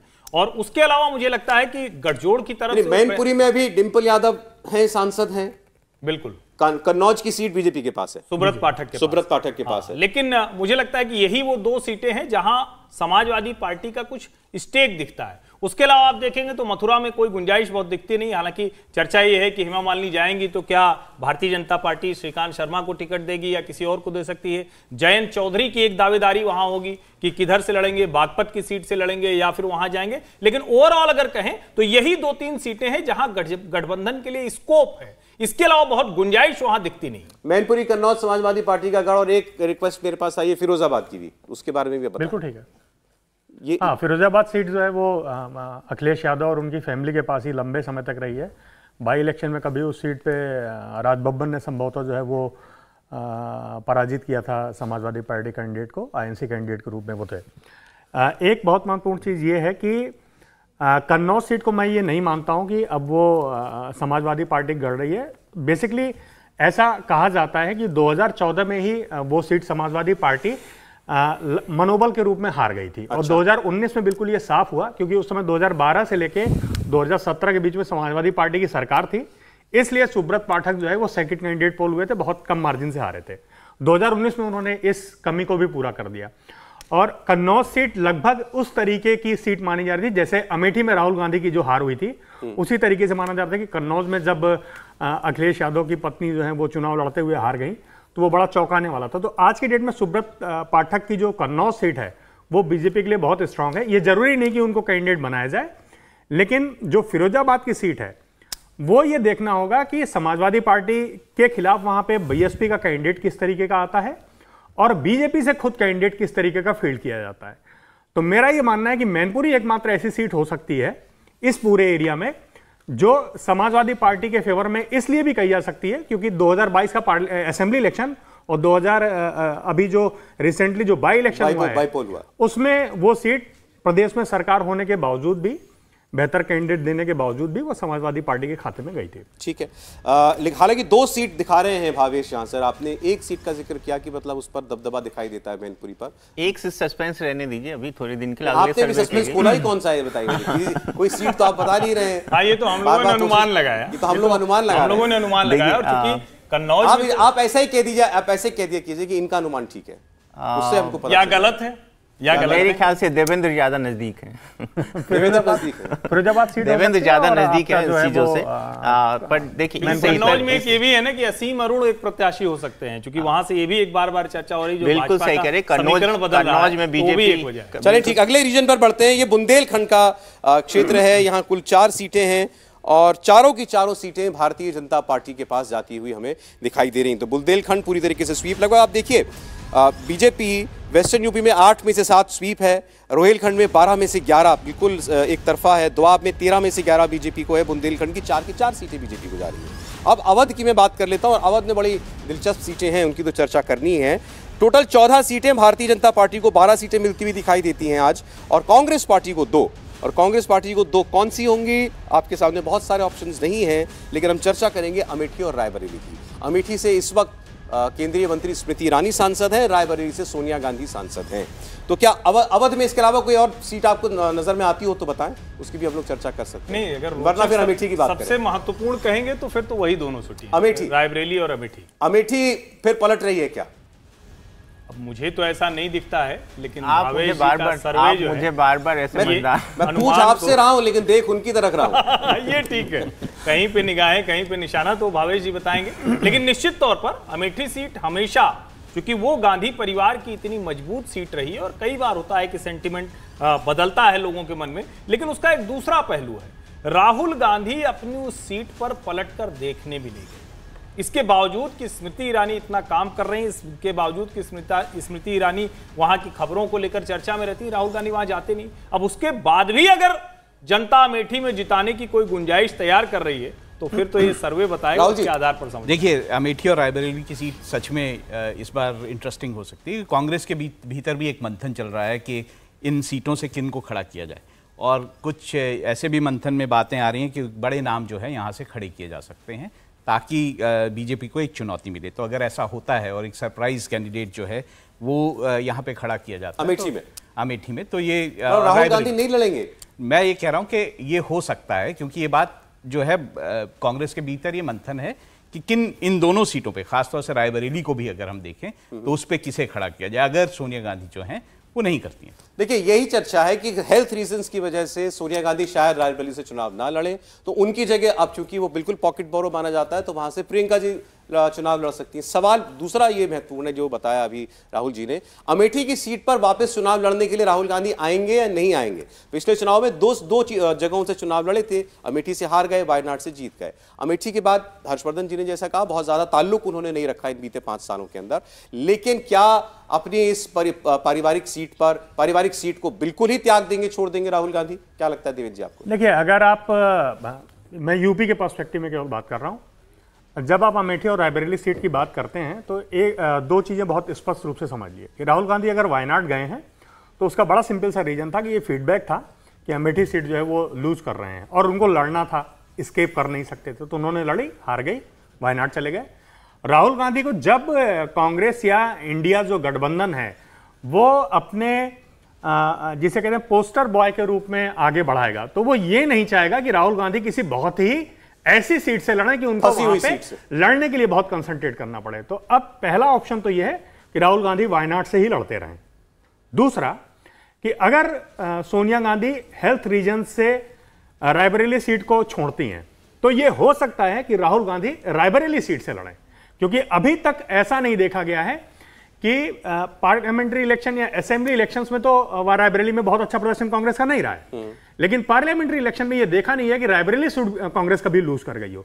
तो राहुल गांधी के लिए रायबरेली सूट आसान हो सकती है, इसलिए भी आसान हो सकती है क्योंकि वहां पे लड़ने के लिए बीजेपी के पास स्मृति ईरानी जैसा कोई चेहरा फिलहाल नहीं है। नहीं, लेकिन इसमें फिर एक चीज और छूट जाएगी, क्योंकि माना जा रहा है कि प्रियंका गांधी वाड्रा के लिए इलेक्टोरल पॉलिटिक्स में आना अब जो है वो प्लेटफॉर्म पूरी तरह तैयार कर लिया। बिल्कुल ठीक है, और इस बार वो चुनाव लड़ेंगी। मैं वही कह रहा हूं कि अगर कांग्रेस अपनी अमेठी सीट को बहुत सेफ खेलते हुए या थोड़ा सा रिस्क उठाते हुए लड़ना चाहेगी तो प्रियंका गांधी अमेठी सीट से कांग्रेस का चेहरा हो सकती है। देखिए मेरा महिला कैंडिडेट के ये भी कहना है कि जो प्रियंका गांधी है उनके लिए कई सीटों पे बातचीत हो रही है। जैसे अभी कहा कि अमेठी की बात है, वैसे ही वाराणसी की सीट पे भी बात हो रही है। तो अगर ऐसा होता है तो ये देखना होगा कि कांग्रेस कितना रिस्क इन लोगों के साथ लेती हैं। क्या वो उन्हें जो है वाराणसी की सीट से लड़ाएंगी, क्या वो उन्हें रायबरेली से लड़ाएंगी या अमेठी से लड़ाएंगी, ये देखने वाली बात है। पर हाँ, ये बात जरूर है कि इनमें से एक महत्वपूर्ण सीट जो है उसमें एक बड़ा चेहरा लड़ेगा। प्रियंका लड़ेंगी, ये भी इस बार आपको तय लगा? सौरभ जी एक चीज और करना ऐसा लगता है कि वो इलेक्टोरल पॉलिटिक्स में आ जाएगी।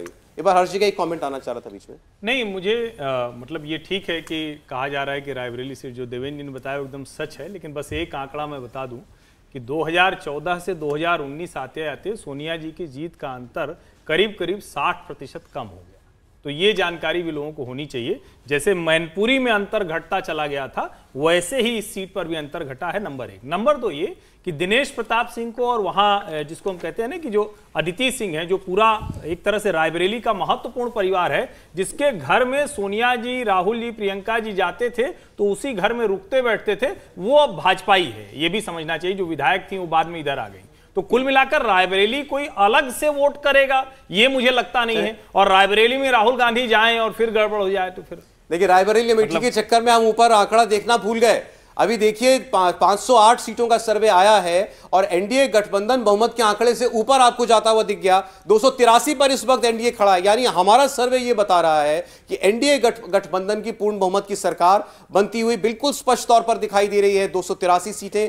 अभी आप देखिए कई सीटों का अभी सर्वे आना बाकी है। पूर्वांचल की 29 सीटें अभी खुलना बाकी है उससे पहले ही। और इंडिया गठबंधन जो है वो 169 170 के आसपास पहुंचता दिख रहा है। अदर्स जो हैं वो 56 के आसपास। अगर आप इन दोनों को भी जोड़ लेंगे तो भी एनडीए के गठबंधन से काफी पीछे आपको ये नजर आएगा। तो अपने दम पर एनडीए गठबंधन सरकार बनाएगा, इसमें कोई दो राय नजर नहीं आ रही इस सर्वे की रोशनी में। अब यह सवाल है कि क्या बीजेपी वो खुद 272 का आंकड़ा अपने दम पर पार कर रही है? बहुत कुछ इन 29 सीटों पर डिपेंड करेगा। लेकिन मैं वो पूर्वांचल की 29 सीटें खोलूं उससे पहले कुछ सवाल आप लोगों के, आप खुल के पूछिए सवाल देश की पॉलिटिक्स के ऊपर। बोलिए।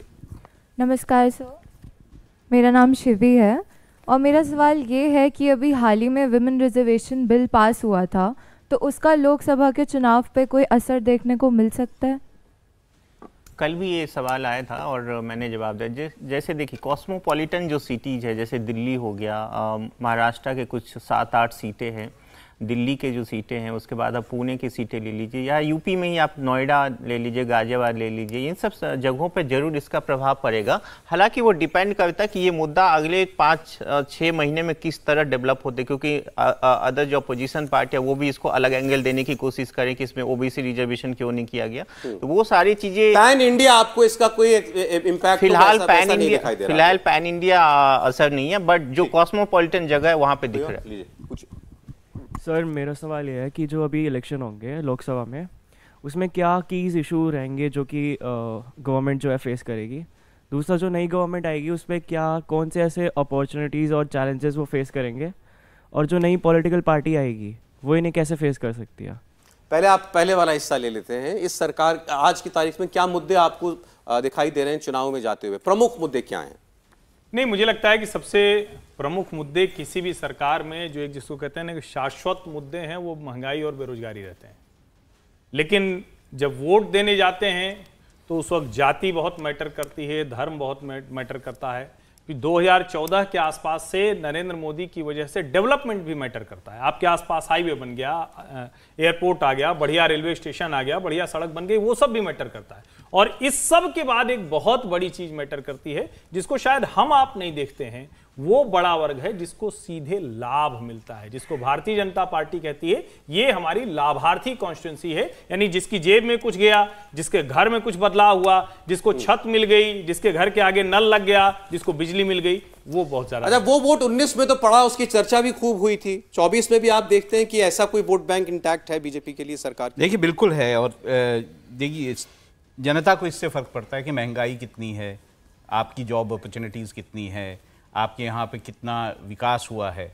और जैसा उन्होंने कहा कि डायरेक्ट जो बेनिफिट है जो बीजेपी ने शुरू किया है वो उनको मिल रहा है या नहीं मिल रहा है, ये सारे मुद्दे होंगे। लेकिन मैं एक और बात कहता हूं कि इन चुनावों से पहले एक बड़ा मुद्दा, क्या वो एक बड़ा मुद्दा बन पाएगा, ये देखने वाली बात है, वो है राम मंदिर का बनना। अब हम इसे इग्नोर नहीं कर सकते हैं। राम मंदिर का बनना क्या एक बड़ा मुद्दा इस इलेक्शन में होगा या फिर नहीं होगा, और ये मान के चलिए कि ये क्योंकि चुनावों से जस्ट बिल्कुल पहले हो रहा होगा, जनवरी में बिल्कुल पहले हो रहा होगा, और ये एक बड़ा मुद्दा बन सकता है। चल ठीक, और कोई पीछे दे दीजिए, बोलिए। सर नमस्कार। सर हमने देखा है कि जैसे वोट्स होते हैं फेस वैल्यू पे दिए जाते हैं, लेकिन जैसे एनडीए के पास मोदी जी हैं, तो आईएनडीए जो गठबंधन है उसमें मायावती हैं, सॉरी ममता बनर्जी हो गई, चाहे राहुल गांधी हो गए, तो वो एक फिक्स नेता क्यों नहीं दे रहे कि पीएम कैंडिडेट ये होंगे? आपको उनमें से कौन पसंद है? मेरे को उसमें से कोई पसंद नहीं है। कोई पसंद नहीं है आपको? राहुल गांधी पसंद नहीं है लेकिन आप चाहते हैं कि वो अपना एक लीडर दे, एक लीडर बनाए, एक लीडर बना कर। और जैसे कि देखा गया पिछले 2 चुनाव में 14 और 19 में कांग्रेस ने राहुल गांधी को ऐसे युवा नेता दिखाया है। मेरे ख्याल से इंडिया अलायंस के फिलहाल यही यूएसपी है कि अभी तक वो नेता अलायंस नहीं किए। ये मेरे ख्याल से प्रॉब्लम है, क्योंकि वो आपस में शायद ये तय नहीं हो पा रहा है कि आखिर किसके नाम पे चुनाव लड़ा जाए। नहीं क्या, लेकिन लोगों के मन में राहुल गांधी क्या वो डिफेक्टो इमेज तो नहीं बना पाए अपनी? अभी तक तो मुझे नहीं लगता है कि लोगों के बीच में ऐसी इमेज राहुल गांधी की है कि वही है जो चैलेंजर हैं, और वही जो है वो सारे जो गठबंधन है उसको लीड कर रहे हैं। ऐसा नहीं लगता, तो ऐसा लगता नहीं है। लेकिन हाँ, ये बात जरूर है कि कांग्रेस जो है पैन इंडिया पार्टी के तौर पे अगर देखा जाए तो कांग्रेस ही एक ऐसी पार्टी है जो कि पैन इंडिया दिखाई दे। देवेंद्र जी, मेरा मतलब आपने जो सवाल पूछा, आपका सवाल ही आपका जवाब है। आपने सवाल ये पूछा कि इतनी सारी पार्टी हैं, मायावती तो खैर इसमें एक्सक्लूडेड हैं, लेकिन ममता बनर्जी हैं, राहुल गांधी हैं, या दूसरा कोई चेहरा है। तो सबसे मेन चीज ये है कि जब आपसे सौरभ जी ने सवाल पूछा कि आपको इनमें से कौन पसंद है, तो आपने कहा कि मुझे इनमें से कोई पसंद नहीं है ना। तो ऐसे ही जो देखिए, वोटर कौन है? वोटर एग्जैक्टली हर वो व्यक्ति है जो 18 साल से ज्यादा आयु का है, और आपकी ओपिनियन ही बाद में जनादेश की। जैसे एक होता है जनमत, फिर एक होता है जनादेश। तो अलग अलग पार्टीज भी जनमत कराती हैं, ठीक ओपिनियंस लेती हैं कि भाई होना कौन चाहिए। आपको लगता है कि नीतीश कुमार जो हैं वो बिहार की जगह पे तमिलनाडु से जाके इलेक्शन लड़े तो जीत जाएंगे? नहीं जीत पाएंगे। आपको लगता है, लेकिन आपको यह लगता है या आप ये देख चुके हैं कि राहुल गांधी अमेठी से लड़ते थे, वायनाड चले गए, वहां जीत गए। नरेंद्र मोदी गुजरात से लड़ते थे, वहां से आके वाराणसी में आए, जीत गए। ये होती है पैन इंडिया इमेज। तो अगर इंडिया में कोई पैन इंडिया इमेज वाला लीडर हो, ठीक, तो उसको बनाया जा सकता है लीडरशिप। लेकिन क्योंकि ये कॉम्बिनेशन ही बहुत नया है, ठीक, जो चीज ही बहुत नई हो उसमें तुरंत जो है उसकी लीडरशिप को तय कर पाना ये बहुत कठिन होता है। चलिए पूछें, अगला सवाल पूछें। सर अभी आपने वेस्टर्न यूपी के बारे में डाटा दिया था। सर वेस्टर्न यूपी से एक minister, union minister Sanjeev Balyan ji, उन्होंने हाल ही में एक जाट समुदाय का मीटिंग में उन्होंने संबोधित करते हुए बोला कि वेस्टर्न यूपी को नया स्टेट बना देना चाहिए, और बुंदेलखंड से भी आवाजें उठती रही हैं हमेशा कि एक नए राज्य बने। तो इससे क्या प्रभाव पड़ेगा 2024 के इलेक्शन में, क्योंकि वेस्टर्न यूपी में जाट कम्युनिटी का एक वर्चस्व रहा है। अब केंद्र का मंत्री बोलता है तो चर्चा होती है, लेकिन मुझे लगता है कि संजीव बलियान की अपनी समस्याएं हैं, तो वो सोच रहे हैं कि ये कुछ करके थोड़ा कुछ माहौल बना लें। भारतीय जनता पार्टी या उत्तर प्रदेश की जनता किसी भी कीमत पर ऐसे किसी विचार को खारिज करती है। और एक बात मैं गंभीरता से कहता हूं, इसी राज्य का नागरिक होने के नाते, कि हम देश के नागरिक रहते हैं, राज्य वाला नागरिक आता नहीं। सब नेशनलिज्म उत्तर प्रदेश में नहीं है, और मुझे लगता है कि ये बहुत जरूरी है। बिहार में भी वो दिखता है, कभी कभी भले कोई कहे कि हम बुंदेलखंड के हैं, हम पूर्वांचल के हैं, लेकिन देश के लिए एसेट होते हैं। और मुझे लगता है कि संजीव बालियान का बयान सिर्फ और सिर्फ चुनावी शिगुफा भर है। जी पूछिए पूछिए। हेलो सर, मेरा नाम वंशिका है। मेरा सवाल ये है, जैसे आजकल की जनरेशन सोशल मीडिया पे ही है ऑलमोस्ट, तो जो सोशल मीडिया कैंपेन है 2024 के लोकसभा के लिए इलेक्शन में कैसे रोल प्ले करेगी? क्योंकि हमने देखा ऑपोजिशन पार्टीज काफ़ी डिफेम करने की कोशिश करती है लोगों को, मतलब पॉलिटिकल लीडर्स को सोशल मीडिया के थ्रू, जिससे वो एक इमेज जनरेट हो जाती है यूथ में कि ये नेता सोशल मीडिया कितना इंपॉर्टेंट है इलेक्शंस में, आप जानना चाह रही हैं। प्रधानमंत्री ने कहा मैं भी यूट्यूबर हूँ। देखिए, ये फिनोमिना जो है ये कोई नया नहीं है। अब हम 2 चुनाव ऑलरेडी देख चुके हैं जिसमें ये फिनोमिना रहा है, और जिसमें सोशल मीडिया ने एक बड़ा रोल प्ले किया है। और यही कारण है कि जितनी भी पॉलिटिकल पार्टीज़ हैं वो एक बड़ी बड़ी टीमें उनकी सोशल मीडिया को जो है हैंडल करती हैं, क्योंकि उन्हें लगता है कि यूथ जो है वो सोशल मीडिया पे ही सबसे ज़्यादा जुड़ा हुआ है। और यूथ की ओपिनियन जो है वो इस देश में बहुत मैटर करती है, उनका वोट बहुत ज़्यादा मैटर करता है। सर एक्चुअली एक ऑफिशियल हैंडलिंग अलग हो गई, बट एक मैं पूछ रही हूँ जो इनडायरेक्टली हम टारगेट नहीं, ठीक है, मैं समझ गया। आप जवाब दीजिए कि आपको क्या लगता है कि कौन पार्टी किस नेता की छवि खराब करती है? नहीं, मुझको ये नहीं पता कौन सी पार्टी कर रही है स्पेसिफिकली, बट जस्ट मैं ये बोल रही हूँ जैसे आज के जनरेशन की लैंग्वेज में बोलूँ मीम्स जैसे बनते हैं, अगर किसी नेता पे बनता है, किसी की स्पेसिफिक एक वर्डिंग्स ले ली कि इस पे मीम बनना शुरू हो गए, उस नेता की एक इमेज क्रिएट हो जाती है। आप भी तो एक दूसरे के बारे में मीम बनाते हैं। नहीं, मुझे लगता है मीम्स बनना तो लोकप्रियता का भी एक सूचक है। मेरे ख्याल से आज की पॉलिटिक्स का एक हिस्सा है, और उसी मीम्स में अगर ज्यादा नेगेटिविटी हो गई, मेरे ख्याल से मेरे मन में सवाल आ गया, सोशल मीडिया पर कौन सी पार्टी आपको ज्यादा एक्टिव नजर आती है? आप ही बताइए। चलिए पहले कांग्रेस बीजेपी पूछता हूं आपसे। कांग्रेस का मैंने राहुल गांधी पे ज्यादा मीम्स देखे हैं। राहुल गांधी पे बनते हैं मतलब बीजेपी का सोशल मीडिया ज्यादा है, सोशल मीडिया पर हावी है। आप लोग सहमत हैं क्या? ऐसा होता है क्या? ठीक है, तो ये तो जो कांग्रेस की सोशल मीडिया टीम है उसको इसके बारे में कुछ करना पड़ेगा। एक सवाल और, फिर मैं फिर डेटा के पास जाऊंगा। और कोई पीछे दे दीजिए, उन्होंने टोपी पहनी हुई है। सर मेरा सवाल ये है, बिहार को लेकर है। उसमें ये पूछना चाहता हूँ कि जैसे बिहार में प्राइवेट जॉब्स, मतलब उसकी तो वैसे भी कमी है, वहाँ पर तो लोग वैसे भी काम करते नहीं, कोई मेजर इंडस्ट्री नहीं है, तो और भी मतलब एक साथ में प्रॉब्लम, एक मेजर इशू आ रहा है कि वहाँ पर मतलब कि इस गवर्नमेंट ने प्लान करा है कि हम यहाँ पर प्राइवेट जॉब में भी रिजर्वेशन लेकर आएंगे, तो इसकी वजह से सर जो इन्वेस्टमेंट आने वाली होगी वो भी रुक तो नहीं जाएगी? तो गवर्नमेंट सर इस बारे में कुछ सोच नहीं रही है। कभी कास्ट सर्वे, कभी प्राइवेट सेक्टर में रिजर्वेशन, ये क्या आज के दौर के मुद्दे होने चाहिए? इसका जवाब तो नीतीश सरकार को देना ही पड़ेगा, ख्याल से इतने सालों से अगर वो सरकार चला रहे हैं, तो क्या उनको ये जो विकास का मुद्दा है, जो यूथ का बिहार के मुद्दा है कि वहाँ नौकरियों की कमी है, बिहार का यूथ बाहर आके नौकरियाँ करता है, तो ये मुद्दा ऐसा है जिसका जवाब उन्हें चुनावों में देना ही पड़ेगा।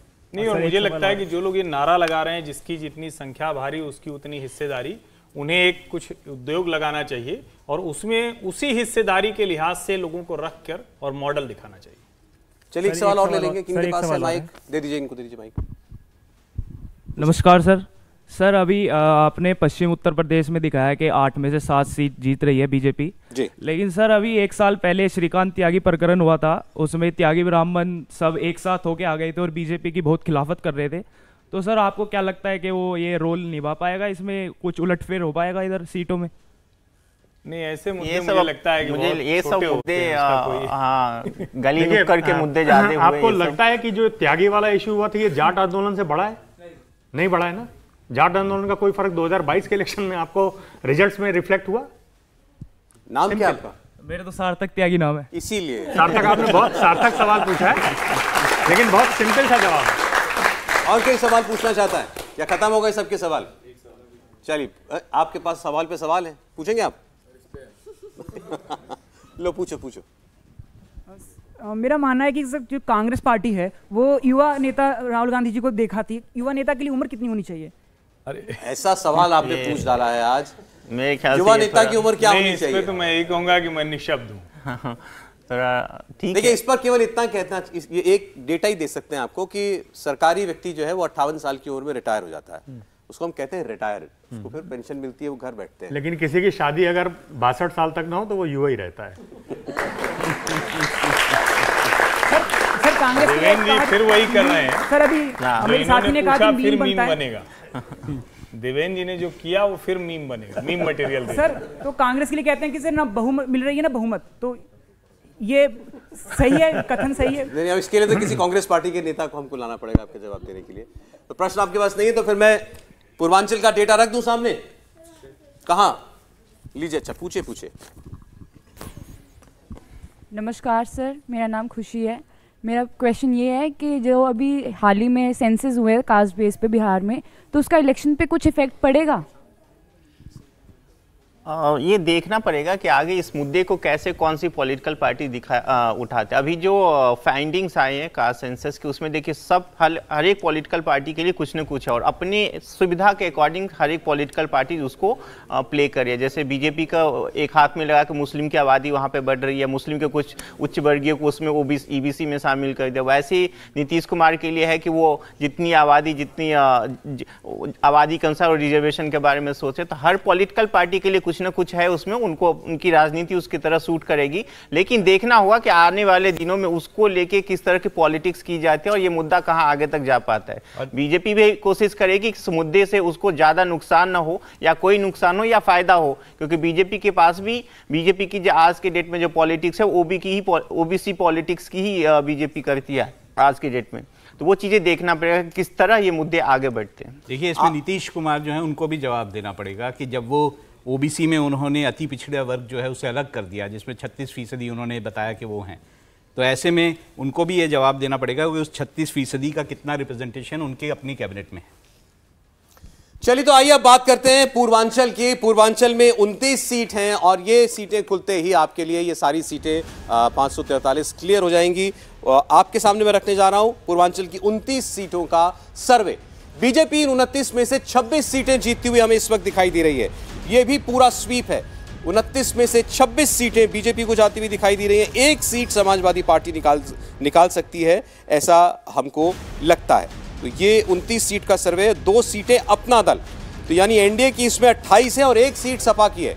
26 बीजेपी, 2 अपना दल और 1 Samajwadi party, 28 NDA, 1 India alliance. और मेरे ख्याल से ये पूर्वांचल का जो डेटा है इसने दोनों काम कर दिए। एक तो कंफर्टेबल मेजॉरिटी के साथ एनडीए गठबंधन 300 के पार पहुंच गया, 311 पर आप देख रहे हैं। और बीजेपी का की जो अपनी टैली है, इस ये 26 सीटें जुड़ते ही वो 272 मार्क के ऊपर पहुंच जाती है। 6 सीटें और रह गई हैं जो कुछ यूनियन टेरिटरीज हैं, केंद्र शासित प्रदेश हैं, उनका भी आपको सर्वे दिखा देते हैं ताकि ये 543 का आंकड़ा पूरा हो जाए। तो इसमें इन 6 केंद्र शासित प्रदेशों की सीटों में 4 बीजेपी और 2 कांग्रेस। अब टैली अपडेट कर दें, उसके बाद हमारे पास फाइनल डेटा आ जाएगा। इंडिया टीवी का ये सर्वे, देश का मूड 543 सीटों में लोकसभा चुनाव को लेकर आज के हालात में एनडीए गठबंधन 315 सीटें जीतता हुआ हमें दिखाई देता है। इंडिया अलायंस 172 पर रुक जाएगा। आज के हालात में ये परिस्थितियां दिख रही हैं। अन्य को 56, तो 315 पर नरेंद्र मोदी की अगुवाई में उनका एनडीए आगे बढ़ता हुआ स्पष्ट तौर पर दिखाई दे रहा है। ये बीजेपी के लिए, एनडीए के लिए बहुत अच्छी खबर होगी, राहत की खबर होगी। चुनाव से 5 महीना पहले लोगों का मूड बिल्कुल साफ है। वो नरेंद्र मोदी को देश का प्रधानमंत्री बनाना चाहते हैं। एक बार फिर तीसरी बार भी पसंद नरेंद्र मोदी ही है। इस बार 311 का आंकड़ा एनडीए का, 315 का माफ कीजिएगा, एनडीए का पहुंच सकता है। दूसरी ओर विपक्षी गठबंधन सारे दल एक होकर लड़ने की बात जो कर रहे हैं, उन सारे फैक्टर्स को इन सर्वे में हमने जगह दी है कि एक बीजेपी के उम्मीदवार के सामने एक उम्मीदवार उतरे। ये मान के चला गया कि हर राज्य के अंदर किन किन दलों का अलायंस हुआ है। इस हिसाब से ये सर्वे किया गया और उस पर 172 पर जाकर आप देखिए वो ठहरती हुई दिखती है आपको इंडिया गठबंधन की टैली। पार्टी वाइज आप जानना चाहते होंगे कि किस पार्टी को कितनी सीटें, तो वो भी आपके सामने रख देते हैं। ये भी बड़ा दिलचस्प है। भारतीय जनता पार्टी 293 सीटें, तो ये 2019 की तुलना में 10 सीटें कम है। 303 सीट भाजपा की थी 2019 में। आज अगर चुनाव हो तो ये 293 हो जाएंगे, लेकिन बीजेपी अपने दम पर बहुमत का जो आंकड़ा 272 का है उससे 21 सीटें ज्यादा ला सकती है। कांग्रेस पार्टी को 18 सीटों का फायदा होता हुआ दिखाई दे रहा है। 52 सीटें आई 2019 में, अब बढ़कर वो 70 पर पहुंच सकती है, लेकिन 100 के आसपास कांग्रेस पार्टी अभी भी नहीं पहुंच पा रही है। सेंचुरी को छू नहीं पा रही है कांग्रेस पार्टी। 45, 52 और अब 70 पर इस तीसरे चुनाव में लगातार कांग्रेस पार्टी रुकी रह सकती है। आम आदमी पार्टी को 5 सीटों का फायदा हो सकता है। आम आदमी पार्टी 6 सीटें जीत सकती है। आज के दिन उसके पास 1 लोकसभा सांसद है आम आदमी पार्टी, लेकिन पंजाब और दिल्ली इन 2 चुनावों में उसकी हालात बन रहे हैं चुनाव जीतने के, तो 6 सीटें वो निकाल सकती है। तृणमूल कांग्रेस को, ममता बनर्जी को अच्छा खासा फायदा। इस बार उनको 8 सीटों के फायदे के साथ 30 सीटें मिल सकती हैं, ऐसा हमारा सर्वे बता रहा है। 22 सीटें पिछली बार आई थी तृणमूल कांग्रेस की और 18 सीटें भाजपा की थी। वहां पर बीजेपी को 8 सीटों का नुकसान हुआ है, तृणमूल का सीधा फायदा। तो ममता बनर्जी अब एक बहुत मजबूत विपक्षी दल के तौर पर लोकसभा में जो है वो हम आपको सामने दिखाई देंगी। 30 सीटों का चंक जो है वो तृणमूल कांग्रेस ममता बनर्जी के पास होगा और इसकी वजह से इंडिया अलायंस के अंदर भी आप ये कह सकते हैं कि उनका वजन और बढ़ेगा। बीजेडी 13 सीट, ये +1 है, 1 सीट ज्यादा बीजू जनता दल को मिल सकती है उड़ीसा में। शिवसेना शिंदे गुट ये 4 सीट पर आकर ठहर सकता है। चूंकि इसी को असल शिवसेना का चुनाव चिन्ह और सिंबल सब कुछ मिला है, तो इस लिहाज से अगर आप 2019 से कंपेयर करेंगे तो ये 8 सीटों का नुकसान है शिवसेना शिंदे के लिए। और उद्धव बाला साहब ठाकरे की जो शिवसेना है उसको आप देख रहे हैं 2 सीटों का फायदा, 8 सीटें उद्धव ठाकरे जीत सकते हैं। समाजवादी पार्टी पिछली बार से 1 सीट कम 4 सीटों पर आकर ठहर सकते हैं। आरजेडी को बिहार में 7 सीटों का सीधा फायदा हो रहा है, एक भी सीट आरजेडी के पास नहीं थी। जेडीयू को 9 सीटों का बड़ा नुकसान, वो 7 पर आकर ठहरती हुई दिखाई दे रही है। 16 से घटकर 7 पर बिहार में नीतीश कुमार की पार्टी आ सकती है। जरा दक्षिण की बात करते हैं तो डीएमके को भी नुकसान हो रहा है। डीएमके इस बार 21 सीटें ले सकती है। एआईएडीएमके को 5 सीटों का फायदा, कुल 6 सीटें एआईएडीएमके जीत सकती है। जिसने अभी गठबंधन तोड़ दिया वो एनडीए के बाहर आ गई। शरद पवार के पास जो एनसीपी का गुट है वो 3 सीटें निकाल सकता है। अजीत पवार गुट 2 सीटें निकाल सकता है। बात करें आंध्र प्रदेश की तो वाईएसआर कांग्रेस को 7 सीटों का नुकसान, टीडीपी को 7 सीटों का फायदा, यानी जगनमोहन रेड्डी की पार्टी 15 सीटें जीतती हुई दिखाई देती है। चंद्रबाबू नायडू 10 सीटें जीत सकते हैं। लेफ्ट फ्रंट को जोड़ दें अगर सभी तो 6 सीटें हैं, 1 सीट का 2019 से फायदा है। बीआरएस को केसीआर तेलंगाना के मुख्यमंत्री, उनको 1 सीट का नुकसान, वो 8 सीटें जीत सकते हैं और अन्य के खाते में 30 सीटें जाती हुई दिखाई दे रही। तो बीजेपी अपने दम पर मेजॉरिटी मार्क के पार, कांग्रेस पार्टी इस बार भी 100 के आसपास नहीं पहुंच पा रही, लग रहा है 70 पर वो ठहर जाएगी। और अब विपक्ष में अगर सबसे बड़ा कोई दल दिखाई देगा कांग्रेस पार्टी के बाद तो वो होंगी ममता बनर्जी। ये हेडलाइंस जो आप इसकी अब निकाल सकते हैं।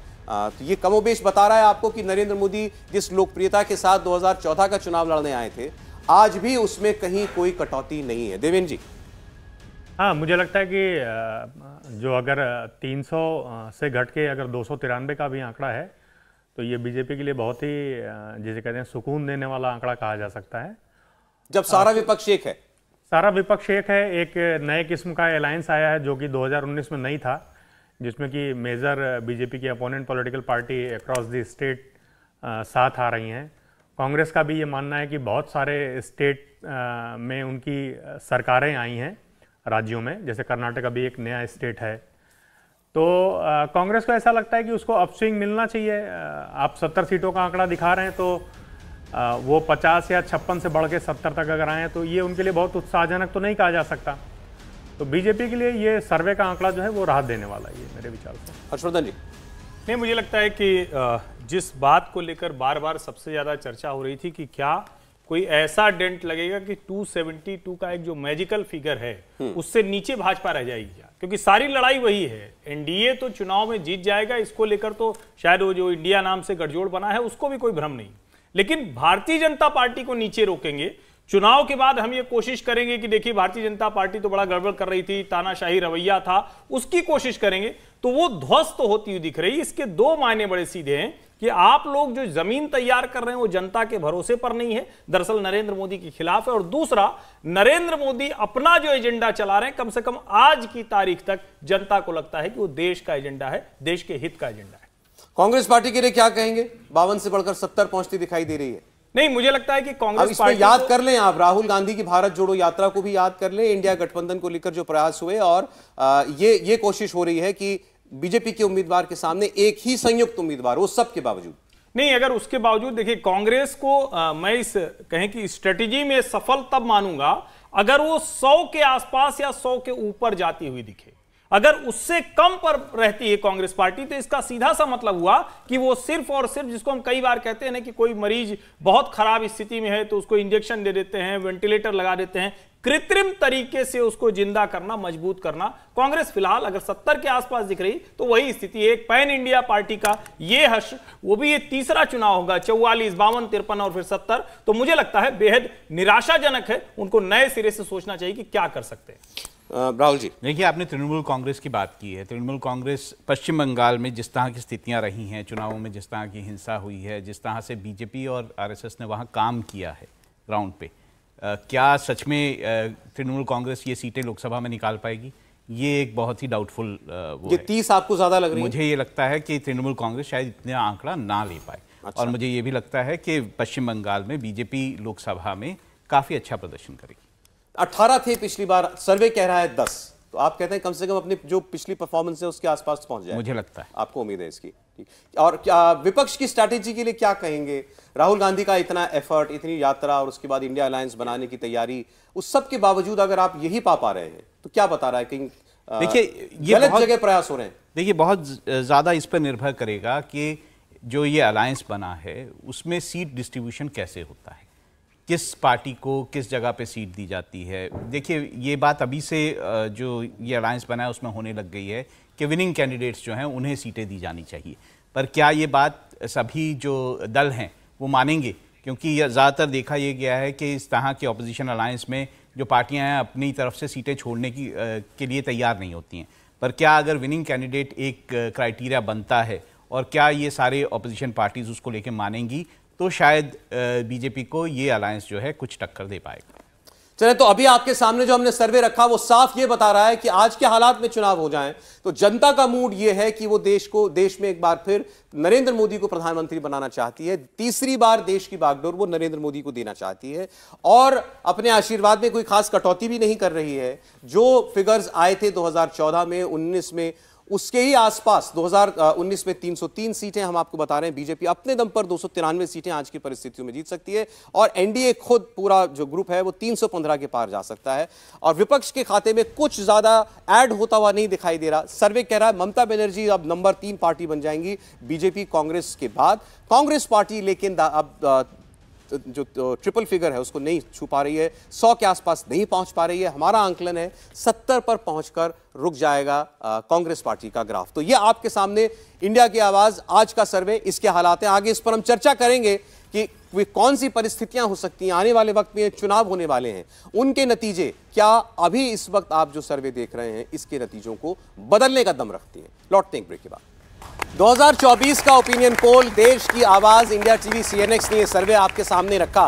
3 दिन की लंबी कवायद, पूरे देश में हर राज्य में कॉन्स्टिट्यूएंसीज में जाकर ये सर्वे हुआ और 3 दिन हमने अलग अलग राज्यों की बात आपसे की। आज यूपी और बिहार का डेटा आपके सामने हमने खोला है और उसमें हमने ये पाया उत्तर प्रदेश में भारतीय जनता पार्टी 2014 की परिस्थिति के आसपास चल रही है इस वक्त। मतलब 71 सीट भारतीय जनता पार्टी 80 में से अकेले अपने दम पर जीत सकती है यूपी में और 2 सहयोगी की सीटें, अब 73 सीटें एनडीए के पास 80 में से यूपी में आ सकती हैं। बिहार में थोड़ा नुकसान भारतीय जनता पार्टी को जरूर उठाना पड़ रहा है, एनडीए को उठाना पड़ रहा है, लेकिन बीजेपी अपनी जो टैली थी वो 2019 से बेहतर करेगी बिहार के चुनाव में, ये हमारा सर्वे साफ बता रहा है। और ओवरऑल आपके सामने जो 3 दिन का कैंपेन था हमारा, 3 दिन का सर्वे, उसके नतीजे फाइनल 315 पर एनडीए, जिसमें से 293 इंडिविजुअल बीजेपी की सीटें हैं। इसके अलावा 172 इंडिया अलायंस, जिसमें कांग्रेस पार्टी की 70 सीटें हैं। यानी कांग्रेस पार्टी अभी भी 100 के आसपास नहीं पहुंच पाई है। 3 चुनाव का ट्रैक रिकॉर्ड बताता है, 45 2014 में, 52 2019 में और आज की परिस्थितियां बता रही हैं कि कांग्रेस पार्टी 70 पर पहुंच सकती है। ममता बनर्जी को फायदा होता हुआ दिखाई दे रहा है बंगाल में बीजेपी को थोड़ा नुकसान होता हुआ भी दिखाई दे रहा है। लेकिन नीतीश कुमार एक चुनावी मायने में कहेंगे कि बड़ा नुकसान और बड़े लूजर के तौर पर वो दिखाई देंगे। बिहार में उनकी सीटें जबरदस्त तरीके से घटेंगी। आरजेडी को फायदा होता हुआ दिखाई दे रहा है। शिवसेना की बात करें तो शिंदे सेना कोई बहुत प्रभावशाली एलाई साबित नहीं होगी बीजेपी के लिए महाराष्ट्र में, ये बिल्कुल साफ है। और वहां जो कुछ बीजेपी के पास आएगा वो उसके अपने दम पर आएगा। ऐसा ही जो अजीत पवार का गुट है वो भी कोई बहुत ज्यादा इफेक्टिव नजर नहीं आ रहा है चुनाव में। 2 सीटें केवल उसको मिलती हुई दिखाई दे रही है। चुनाव से ये बात साफ हो रही है, जहां तक शिवसेना का सवाल है, लोगों के मन में आज शिवसेना को वो उद्धव बाला साहब से जोड़ते हैं और उद्धव ठाकरे से जोड़ते हैं, उसी को असल शिवसेना वहां वो मान रहे हैं। तमिलनाडु में डीएमके का दबदबा थोड़ा घटता हुआ दिखाई दे रहा है। वाईएसआर, कांग्रेस और टीडीपी के बीच टक्कर कड़ी हो गई है। बिहार में जो बिल्कुल एक स्वीप की तरह पिछले कई चुनावों से चल रही थी वाईएसआर की गाड़ी, उसको थोड़ा ब्रेक लगेगा। टीडीपी को अच्छी सीटें मिलती हुई दिखाई दे रही है। नंबर 1 पार्टी अभी भी वाईएसआर होगी। केएसआर तेलंगाना में नंबर 1 पार्टी है, लेकिन नंबर 2 पर बीजेपी उनके पीछे अभी भी खड़ी हुई दिखाई दे रही है। ऐसा ही उड़ीसा में है, बीजू जनता दल के बाद नंबर 2 पर भारतीय जनता पार्टी है। और जितने हिंदी बेल्ट के राज्य हैं या बीजेपी जहां पर एक तरफा वोट ले जाया करती थी, आप गुजरात से शुरू कीजिए, 26 की 26 वो बीजेपी के पास जाती हुई दिखाई दे रही हैं। राजस्थान और मध्य प्रदेश में 2-2, 4-4 सीटों का नुकसान होता हुआ दिखाई दे रहा है। ऐसा ही छत्तीसगढ़ में, झारखंड में बीजेपी अपनी सीटें बढ़ाएगी, ऐसा ये सर्वे बता रहा है। आसाम बीजेपी स्वीप करेगी, इसके आसार दिखाई दे रहे हैं। हिमाचल और पंजाब 2014-19 की तरह बीजेपी के साथ जा रहे हैं। हिमाचल में 1 सीट का नुकसान बीजेपी को हालांकि हो सकता है। पंजाब में बीजेपी बड़ी प्लेयर नहीं बन पा रही है, वहां सबसे बड़ी पार्टी कांग्रेस और उसके बाद आम आदमी पार्टी बनती हुई दिखाई दे रही है। हरियाणा में भी 2-1 सीट का नुकसान बीजेपी को होगा। तो ये ओवरऑल देश की तस्वीर हमारे सर्वे में जो निकल करके आई वो हमने आपको बताई और फाइनल आंकड़े आपकी स्क्रीन पर इस वक्त चल रहे हैं। अब इन चुनावों से इन जुड़े हुए और इस सर्वे से जुड़े अगर कोई सवाल आपके मन में है तो वो आप पूछें। पहले, क्या आप लोग सहमत हैं आज के इस असेसमेंट से, हमारे सर्वे से?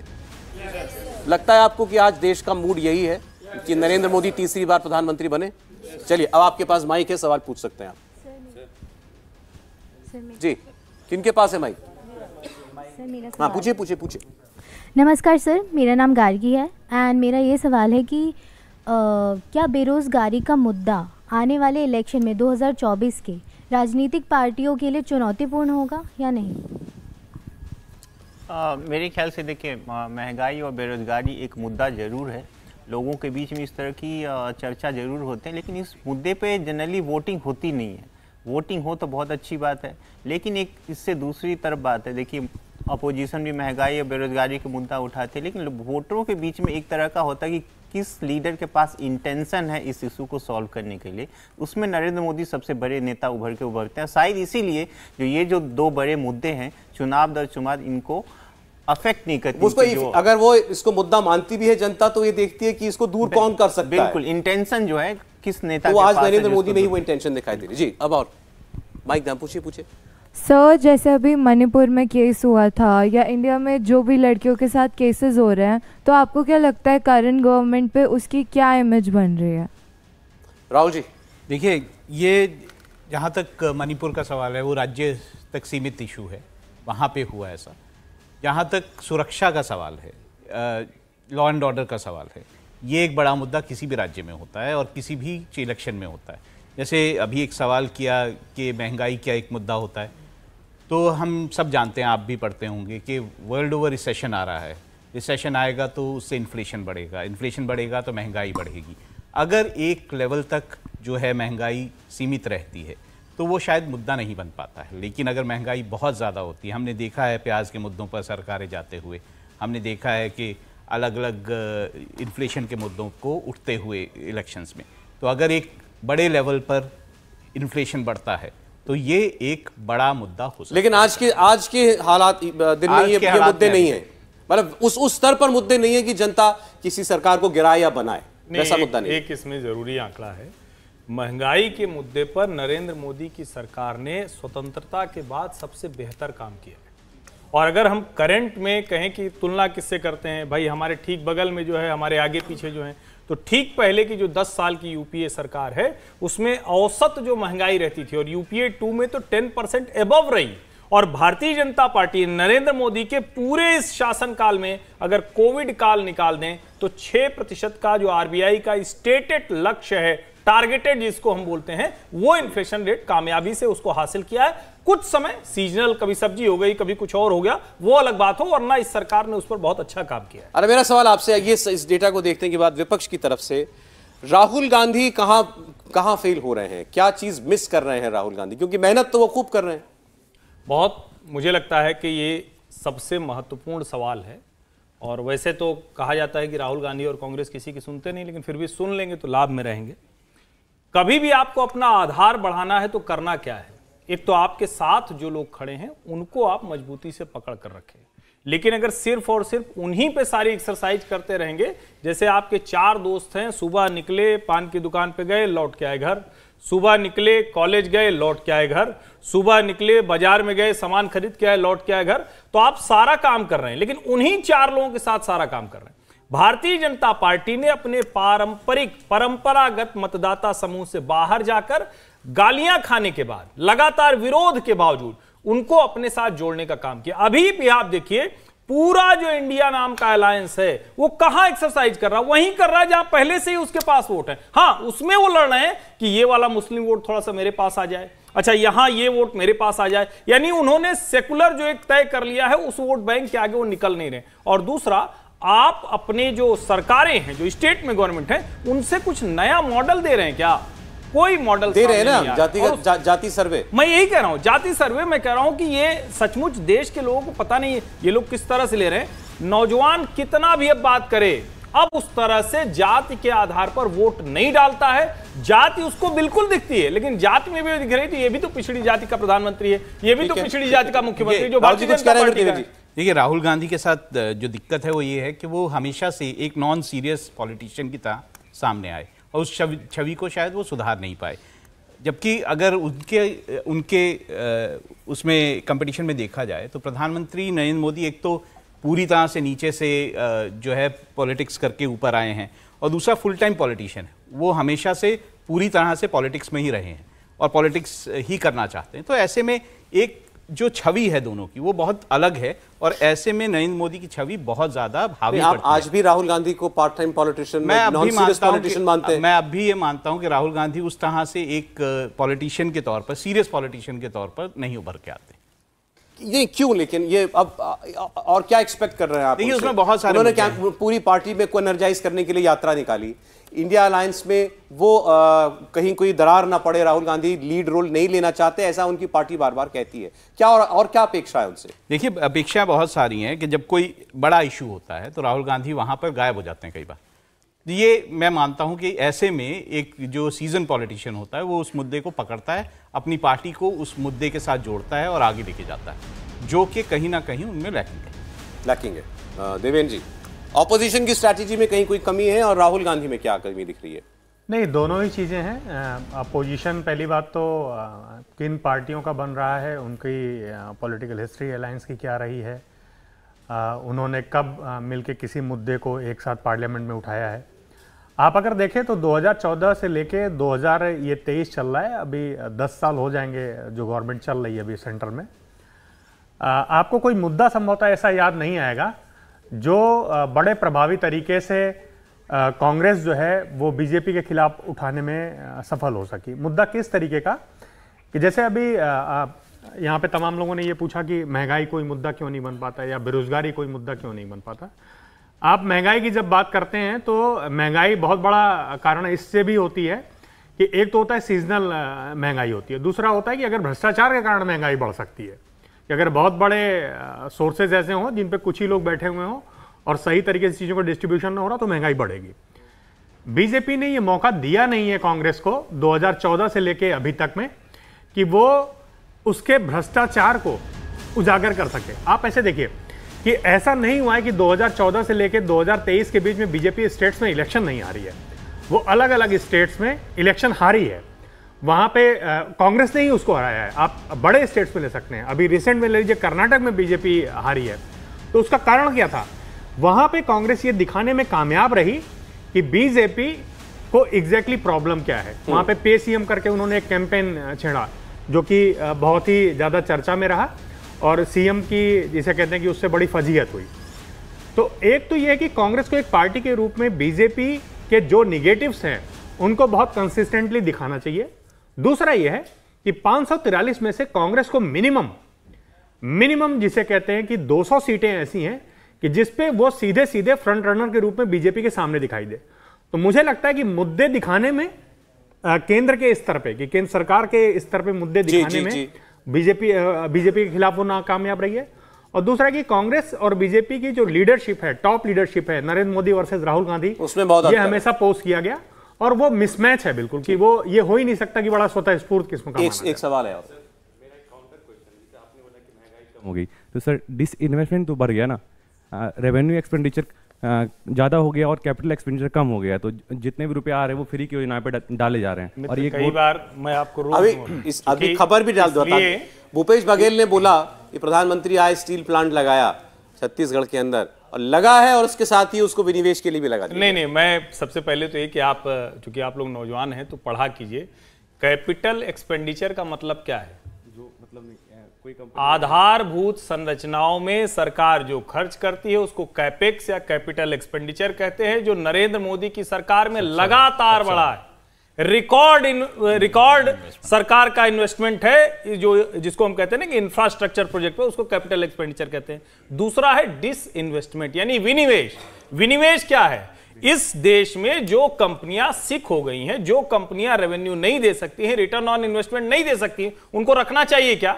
अगर 50,000 करोड़ 60,000 करोड़ बजट एलोकेशन करके एयर इंडिया को बचाना है तो वो संभव है क्या? ये पॉलिसी मनमोहन सिंह के समय में भी थी, अटल जी के समय में भी थी, इस समय में भी। ऐसा बिल्कुल नहीं है कि सब कुछ बेच दिया जा रहा है, ये बहुत बड़ा भ्रम है। कम से कम आप लोगों को पढ़ के इसको ठीक से समझना चाहिए। बोलिए बेटा, बोलिए। सर, जैसे आपने बोला कि राहुल गांधी जी की एक इमेज बनी हुई थी कि वो सीरियस पॉलिटिशियन नहीं है, बट जैसे उन्होंने अभी यात्रा करी ट्रक पे, या जैसे आम आदमी के घर जाकर उन्होंने खाना खाया, इलेक्ट्रीशियन की, जो भी मैकेनिक की उन्होंने वो करा, उससे कांग्रेस के वोटिंग्स पर इम्पैक्ट पड़ सकता है क्या अभी जो 2024 के इलेक्शंस होंगे? मुझे तो एक समझ नहीं आता कि जब पॉलिटिशियन किसी गरीब के घर जाता है तो वहाँ कैमरा कैसे पहुँच जाता है। वो तो ये जो पॉलिटिकल जो, मैं इसे शायद कोई बुरा माने, लेकिन ये पॉलिटिकल स्टंट जो हैं ये बहुत ज़्यादा पे नहीं करते।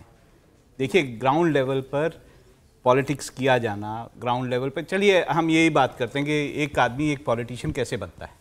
वो ऐसे बनता है कि वो एक रीजन के लोगों के सुख दुख में काम आता है, वहाँ पे जब उसको दिक्कत होती है तो वो उसकी दिक्कतें सॉल्व करता है, वो एडमिनिस्ट्रेशन के साथ जो दिक्कतें उन्हें आ रही होती है वहाँ जाके उसका सोल्यूशन करता है। इस तरह से बनते हैं। तो आपको लगता है कि इस सारे उसमें कहीं राहुल गांधी आपको दिखते हैं? नहीं, लेकिन वो कंसिस्टेंटली कर रहे हैं, कभी किसान के खेत में, कभी मैकेनिक बन करके, अब उनकी शायद टीम थोड़ी बेहतर हुई होगी जो उन्हें समझा रही है कि आखिर करना क्या। चलिए पूछिए, अगला सवाल पूछिए। सर, मेरा आपसे क्वेश्चन ये है कि इंडिया गठबंधन ने बहुत सारे न्यूज़ चैनल को ये कह के बाइकआउट कर दिया कि गोदी मीडिया है, तो सर आपका इस पे क्या कहना है? नहीं, ये कोई नई बात नहीं है कि जो है कोई पॉलिटिकल पार्टी जो है किसी चैनल को बाइकआउट कर रही है। ये हमेशा से होता है। अगर कोई मैं अब भी जानता हूँ कि कई राज्यों में कई अखबारें बाइकआउटेड हैं, उनको जो है इश्तिहार नहीं दिए जाते हैं सरकार की तरफ से। तो ये कोई नई बात नहीं है। जो जब पार्टी को एक लगता है कि कोई पर्टिकुलर मीडिया हाउस जो है या मीडिया चैनल जो है वो उनकी तरफ की बात नहीं कर रहा है या उनकी तरफ से नहीं बोल रहा है, तो ये सब कुछ होता है। नमस्कार सर, मेरा नाम बालकृष्ण मिश्रा है। मेरा प्रश्न आप सभी से है, आगामी लोकसभा चुनाव में बहुत सारे ऐसे मुद्दे हैं जो भारतीय लोकतंत्र की दशा और दिशा तय करने वाले हैं। उनमें एक मुद्दा अभी देखने को हाल में मिल रहा है कि जो ओल्ड पेंशन स्कीम लागू करना है, इसको कांग्रेस बहुत अच्छी तरीके से उठा रही है, इवन राजस्थान में लागू भी कर दिया है, लेकिन इसमें बीजेपी का स्टैंड क्लियर नजर नहीं आ रहा। क्या आपको लगता है कि इसके वजह से बीजेपी को कुछ नुकसान उठाना बीजेपी का स्टैंड क्या है ओपीएस पर? ओपीएस पर कांग्रेस और भारतीय जनता पार्टी दोनों का स्टैंड यही है कि ओपीएस फ्रॉड और फ्लॉड आइडिया है। और जब मैं कह रहा हूं फ्रॉड और फ्लॉड आइडिया है तो उसको समझिए, इस 142 करोड़ के देश में सिर्फ 2.5 करोड़ लोग हैं जो नौकरी करते हैं केंद्रीय संस्थानों में। 1994 में 12.5% था, 2012 में 8.5% रह गया, यानी 100 में 8.5 लोग। एक तो पहले ये समझिए। दूसरा, मेरा ये मानना है कि इस देश की सरकारों को, नौजवानों को, जब वो काम कर रहे हैं तो वो खूब कमाएं और उस वक्त उनकी इतनी समझ बने कि वो अपनी आगे की जिंदगी बेहतर कर सके। मुझे लगता है कि देश के नौजवानों को और सरकारों को उधर काम करना चाहिए। बीजेपी की पॉलिसी बहुत क्लियर है, वो न्यू पेंशन स्कीम की बात करती है। ओपीएस की बात जब हम करते हैं तो हम शायद पीछे ले जाने की बात करते हैं और हम उस बर्डन की बात कर रहे हैं जो अनवायबल है, चल ही नहीं सकता। देखिए, इसको बड़ा मुद्दा बनाने की कोशिश की जा रही है और राज्यों के चुनाव में ये ऐसा लगता है कि ये काम कर रहा है कांग्रेस पार्टी के लिए। हिमाचल में किया, इसमें कोई शक नहीं है, इसलिए अलग अलग राज्यों में भी इसको रिपीट करने की बात की जा रही है। राजस्थान में, छत्तीसगढ़ में भी लागू इसको कर दिया गया है। लेकिन बार बार बताना चाहिए इस बात को, मुंटेक सिंह आहलूवालिया जो कि प्लानिंग कमीशन के डिप्टी चेयरमैन हुआ करते थे कांग्रेस की सरकार के समय में, किसी भी तरीके से बीजेपी के समर्थक नहीं, उन्होंने ओल्ड पेंशन स्कीम को दोबारा लागू करने के बारे में उसके लिए कहा था, it is a recipe for financial bankruptcy. अगर सरकार दिवालिया होना चाहती है तो वो सब जगह ओल्ड पेंशन स्कीम लागू कर सकती है। लेकिन एक ऐसा आइडिया जिसके बारे में कोई सीरियस आदमी ऐसी बात कह रहा है तो वो जाहिर है कि पार्टी में बैठे लोगों को भी मालूम है, फिर भी आप उस चीज को पिच कर रहे हैं। देखिए, हिमाचल में ये मुद्दा शायद इसलिए काम किया कि हिमाचल में हर घर में ऐसा माना जाता है कि हर घर में एक आदमी जो है वो सरकारी नौकरी है, तो शायद इसलिए वहां पे ये मुद्दा काम किया है। लेकिन ये जरूरी नहीं है कि सब राज्यों में ये मुद्दा काम करे। दूसरी एक चीज आपको और बता दें कि आपके विचार से ज्यादा पढ़े लिखे लोग ज्यादा वोट करते हैं कि कम पढ़े लिखे लोग? कम पढ़े लिखे लोग, ठीक है। आपके हिसाब से कम पढ़े लिखे लोग ज्यादा नौकरी पाते हैं कि ज्यादा पढ़े लिखे लोग? सिंपल सी बात है, ज्यादा पढ़े लिखे लोग, क्योंकि क्वालिफिकेशन निर्धारित होती है। आप अगर उठा के देखिएगा, इलेक्शन के आंकड़े जब जारी होते हैं तो उसमें सर्विस क्लास वोटर करके एक कॉलम होता है वोटर्स का, ठीक। वो अपने कुल जितनी उनकी पॉपुलेशन होती है सर्विस क्लास वोटर की, सर्विस क्लास वोटर वो होता है जो सर्विस में होता है, जो अभी रिटायर नहीं हुआ है लेकिन कल वो रिटायर होगा। अपनी टोटल जो सर्विस क्लास वोटर रजिस्टर्ड होता है ना, उसका 1/10 लोग वोट करते हैं, 10% लोग। आपको लगता है कि किसी पॉपुलेशन के 10% लोग जो है वोट करें जो कि टोटल पॉपुलेशन का 10% है, वो गेम चेंजर हो जाएंगे किसी भी स्टेट या इलेक्शन के लिए? नहीं होता है। नहीं तो फिर पार्टियां क्यों उसको उतना बढ़ा चढ़ा के पेश करती हैं? हाँ, पॉलिटिकल पार्टी उसलिए उसको बढ़ा चढ़ा के वोट करती है क्योंकि देखिए, पॉलिटिकल पार्टी तो बूंद बूंद से सिंधु बना है वाली जिसे कहते हैं थ्योरी को समझती है, ठीक। वो किसी को भी नाराज नहीं करना चाहती, ठीक। कांग्रेस के जितने भी स्टेट्स में, कांग्रेस के कम से कम 6 या 7 स्टेट्स में अपने दम पे गवर्नमेंट है। क्या वो सारे स्टेट्स में ओपीएस को लागू कर चुकी है? क्या उस तरीके से फिर से दे रही है क्या? तो अगर आप इतने कमिटेड है तो दे के एग्जाम्पल सेट करिए ना। संभव नहीं है। अब चलिए खैर, अब अंत में क्योंकि 2-4 मिनट हमारे पास चर्चा के लिए बचे, ये जो हम लोग आंकड़ा देख रहे हैं, नरेंद्र मोदी पर लोगों का ये विश्वास लगातार तीसरी बार, इसकी वजह समझना चाहते हैं। 10 साल सरकार चलाने के बाद जाहिर है लोगों को अब जो हम बातें मध्य प्रदेश के बारे में कही जाती हैं कि भाई नाराजगी नहीं भी है तो भी चेहरा बदलने की बात कुछ लोग करते हैं। 10 साल सरकार चलाने के बाद बहुत से लोगों के मन में हो सकता है कि भाई ये काम ठीक नहीं हुआ या कोई एंटी इनकम्बेंसी हो सकती है, कम या ज्यादा। नरेंद्र मोदी उसको कैसे काउंटर करते हैं? क्या है ऐसा उनकी पर्सनालिटी? नरेंद्र मोदी परफॉर्मर हैं। उन्होंने अपनी सरकार में परफॉर्मेंस करके दिखाई है। बहुत सारी ऐसी चीज़ें लागू हुई हैं इस सरकार में, चाहे इंफ्रास्ट्रक्चर से लेके हो, चाहे लोगों के लिए भलाई के लिए स्कीम्स की बात हो, ऐसी बहुत सारी चीज़ें हैं। जैसे अगर आप कोविड का ही मामला ले लीजिए, जिस तरह से इतने बड़ी त्रासदी, जो इतना बड़ा इशू हुआ था, उसको जिस तरह से जो नरेंद्र मोदी सरकार ने हैंडल किया, शायद बाकी सरकारें उस तरह से मुझे नहीं लगता हैंडल कर पाती और बहुत सारा कैओस होता। लेकिन जिस तरह से इस तरह की चीज़ों को हैंडल करके परफॉर्म किया गया है, ये एक बड़ा जो है वो उनके पॉजिटिव चीज। नरेंद्र मोदी के काम पर भरोसा है जनता को। हर्षवर्धन जी, सबसे बड़ा फैक्टर नरेंद्र मोदी के लिए जो काम करता है? सबसे बड़ा फैक्टर तो मुझे लगता है कि वो जिसको कहते हैं ना कि भारत को आगे देखना, और वो देखना जो है उसमें नरेंद्र मोदी क्या कर सकते हैं सरकार के तौर पर, वो करके दिखाते हैं। इसीलिए हम लोग गुजरात मॉडल की बात करते हैं। और एक कमाल की बात यह है कि नरेंद्र मोदी ने आज तक जितनी भी बातें कही हैं वो अपने ही कार्यकाल में करते हुए दिखते हैं। जब हम एस्पिरेशनल इंडिया की बात करते हैं, जिसको हम कहते हैं ना कि आकांक्षी भारत, कैसा बनेगा भारत, अमेरिका जैसा हो जाना है, दुनिया के दूसरे देशों जैसा हो जाना है, तो उसमें कोई अमेरिका या पश्चिम नहीं बनना है, उसमें हमारे देश के लोगों का जीवन स्तर वहां के हिसाब से जाए। और नरेंद्र मोदी जब वो बात करते हैं तो एक फ्रंट पर वो डेवलपमेंट पॉलिटिक्स के जरिए उसको करते आते हैं, दूसरा इस देश की कल्चरल जो आइडेंटिटी है, जिसको हम कहते हैं कि राम, शिव, कृष्ण या ऐसी जो भी आइडेंटिटीज हैं, उसको इस्टेब्लिश करना, उसमें कोई जरा सा भी झिझक के नहीं करना, अपनी पहचान पूरे गर्व के साथ भारत को आगे लेकर चलना, मुझे लगता है ये उनकी सबसे बड़ी विशेषता। आप इतने लोगों के बीच में जाते हैं, आपने सर्वे किया, क्या सबसे बड़ा मुद्दा सारे चुनाव का एक आदमी नरेंद्र मोदी ही है, ये माने?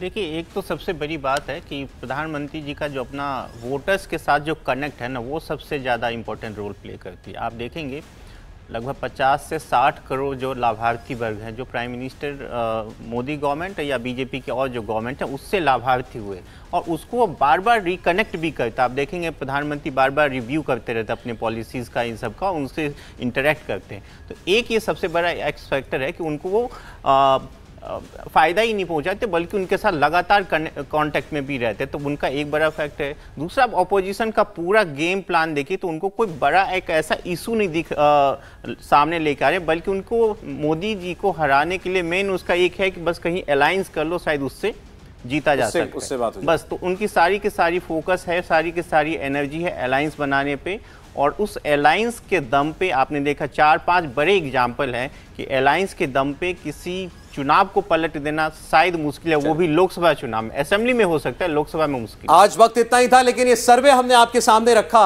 आज भी देश का मूड नरेंद्र मोदी के साथ है। आज भी देश को ये लगता है कि अगर राष्ट्र को लीड करने की कुव्वत किसी एक नेता में है तो वो नरेंद्र मोदी में है। अपने भविष्य को बेहतर बनाने के लिए अगर वो किसी एक नेता के हाथ में वो बागडोर देना चाहते हैं आज भी 10 साल सरकार के बाद, तो वो नरेंद्र मोदी है। और ये बड़ी बात है, और सर्वे बता रहा है कि वो अपने दम पर कंफर्टेबल मेजॉरिटी के साथ आज चुनाव हो जाए तो सरकार बना सकते हैं। चुनाव में अभी वैसे 5 महीने का वक्त है। बहुत शुक्रिया देवेंद्र जी आपका, भावेश आप आए, राहुल जी, हर्षवर्धन जी आपका, और आप तमाम लोगों का बहुत बहुत शुक्रिया स्टूडियो आने के लिए।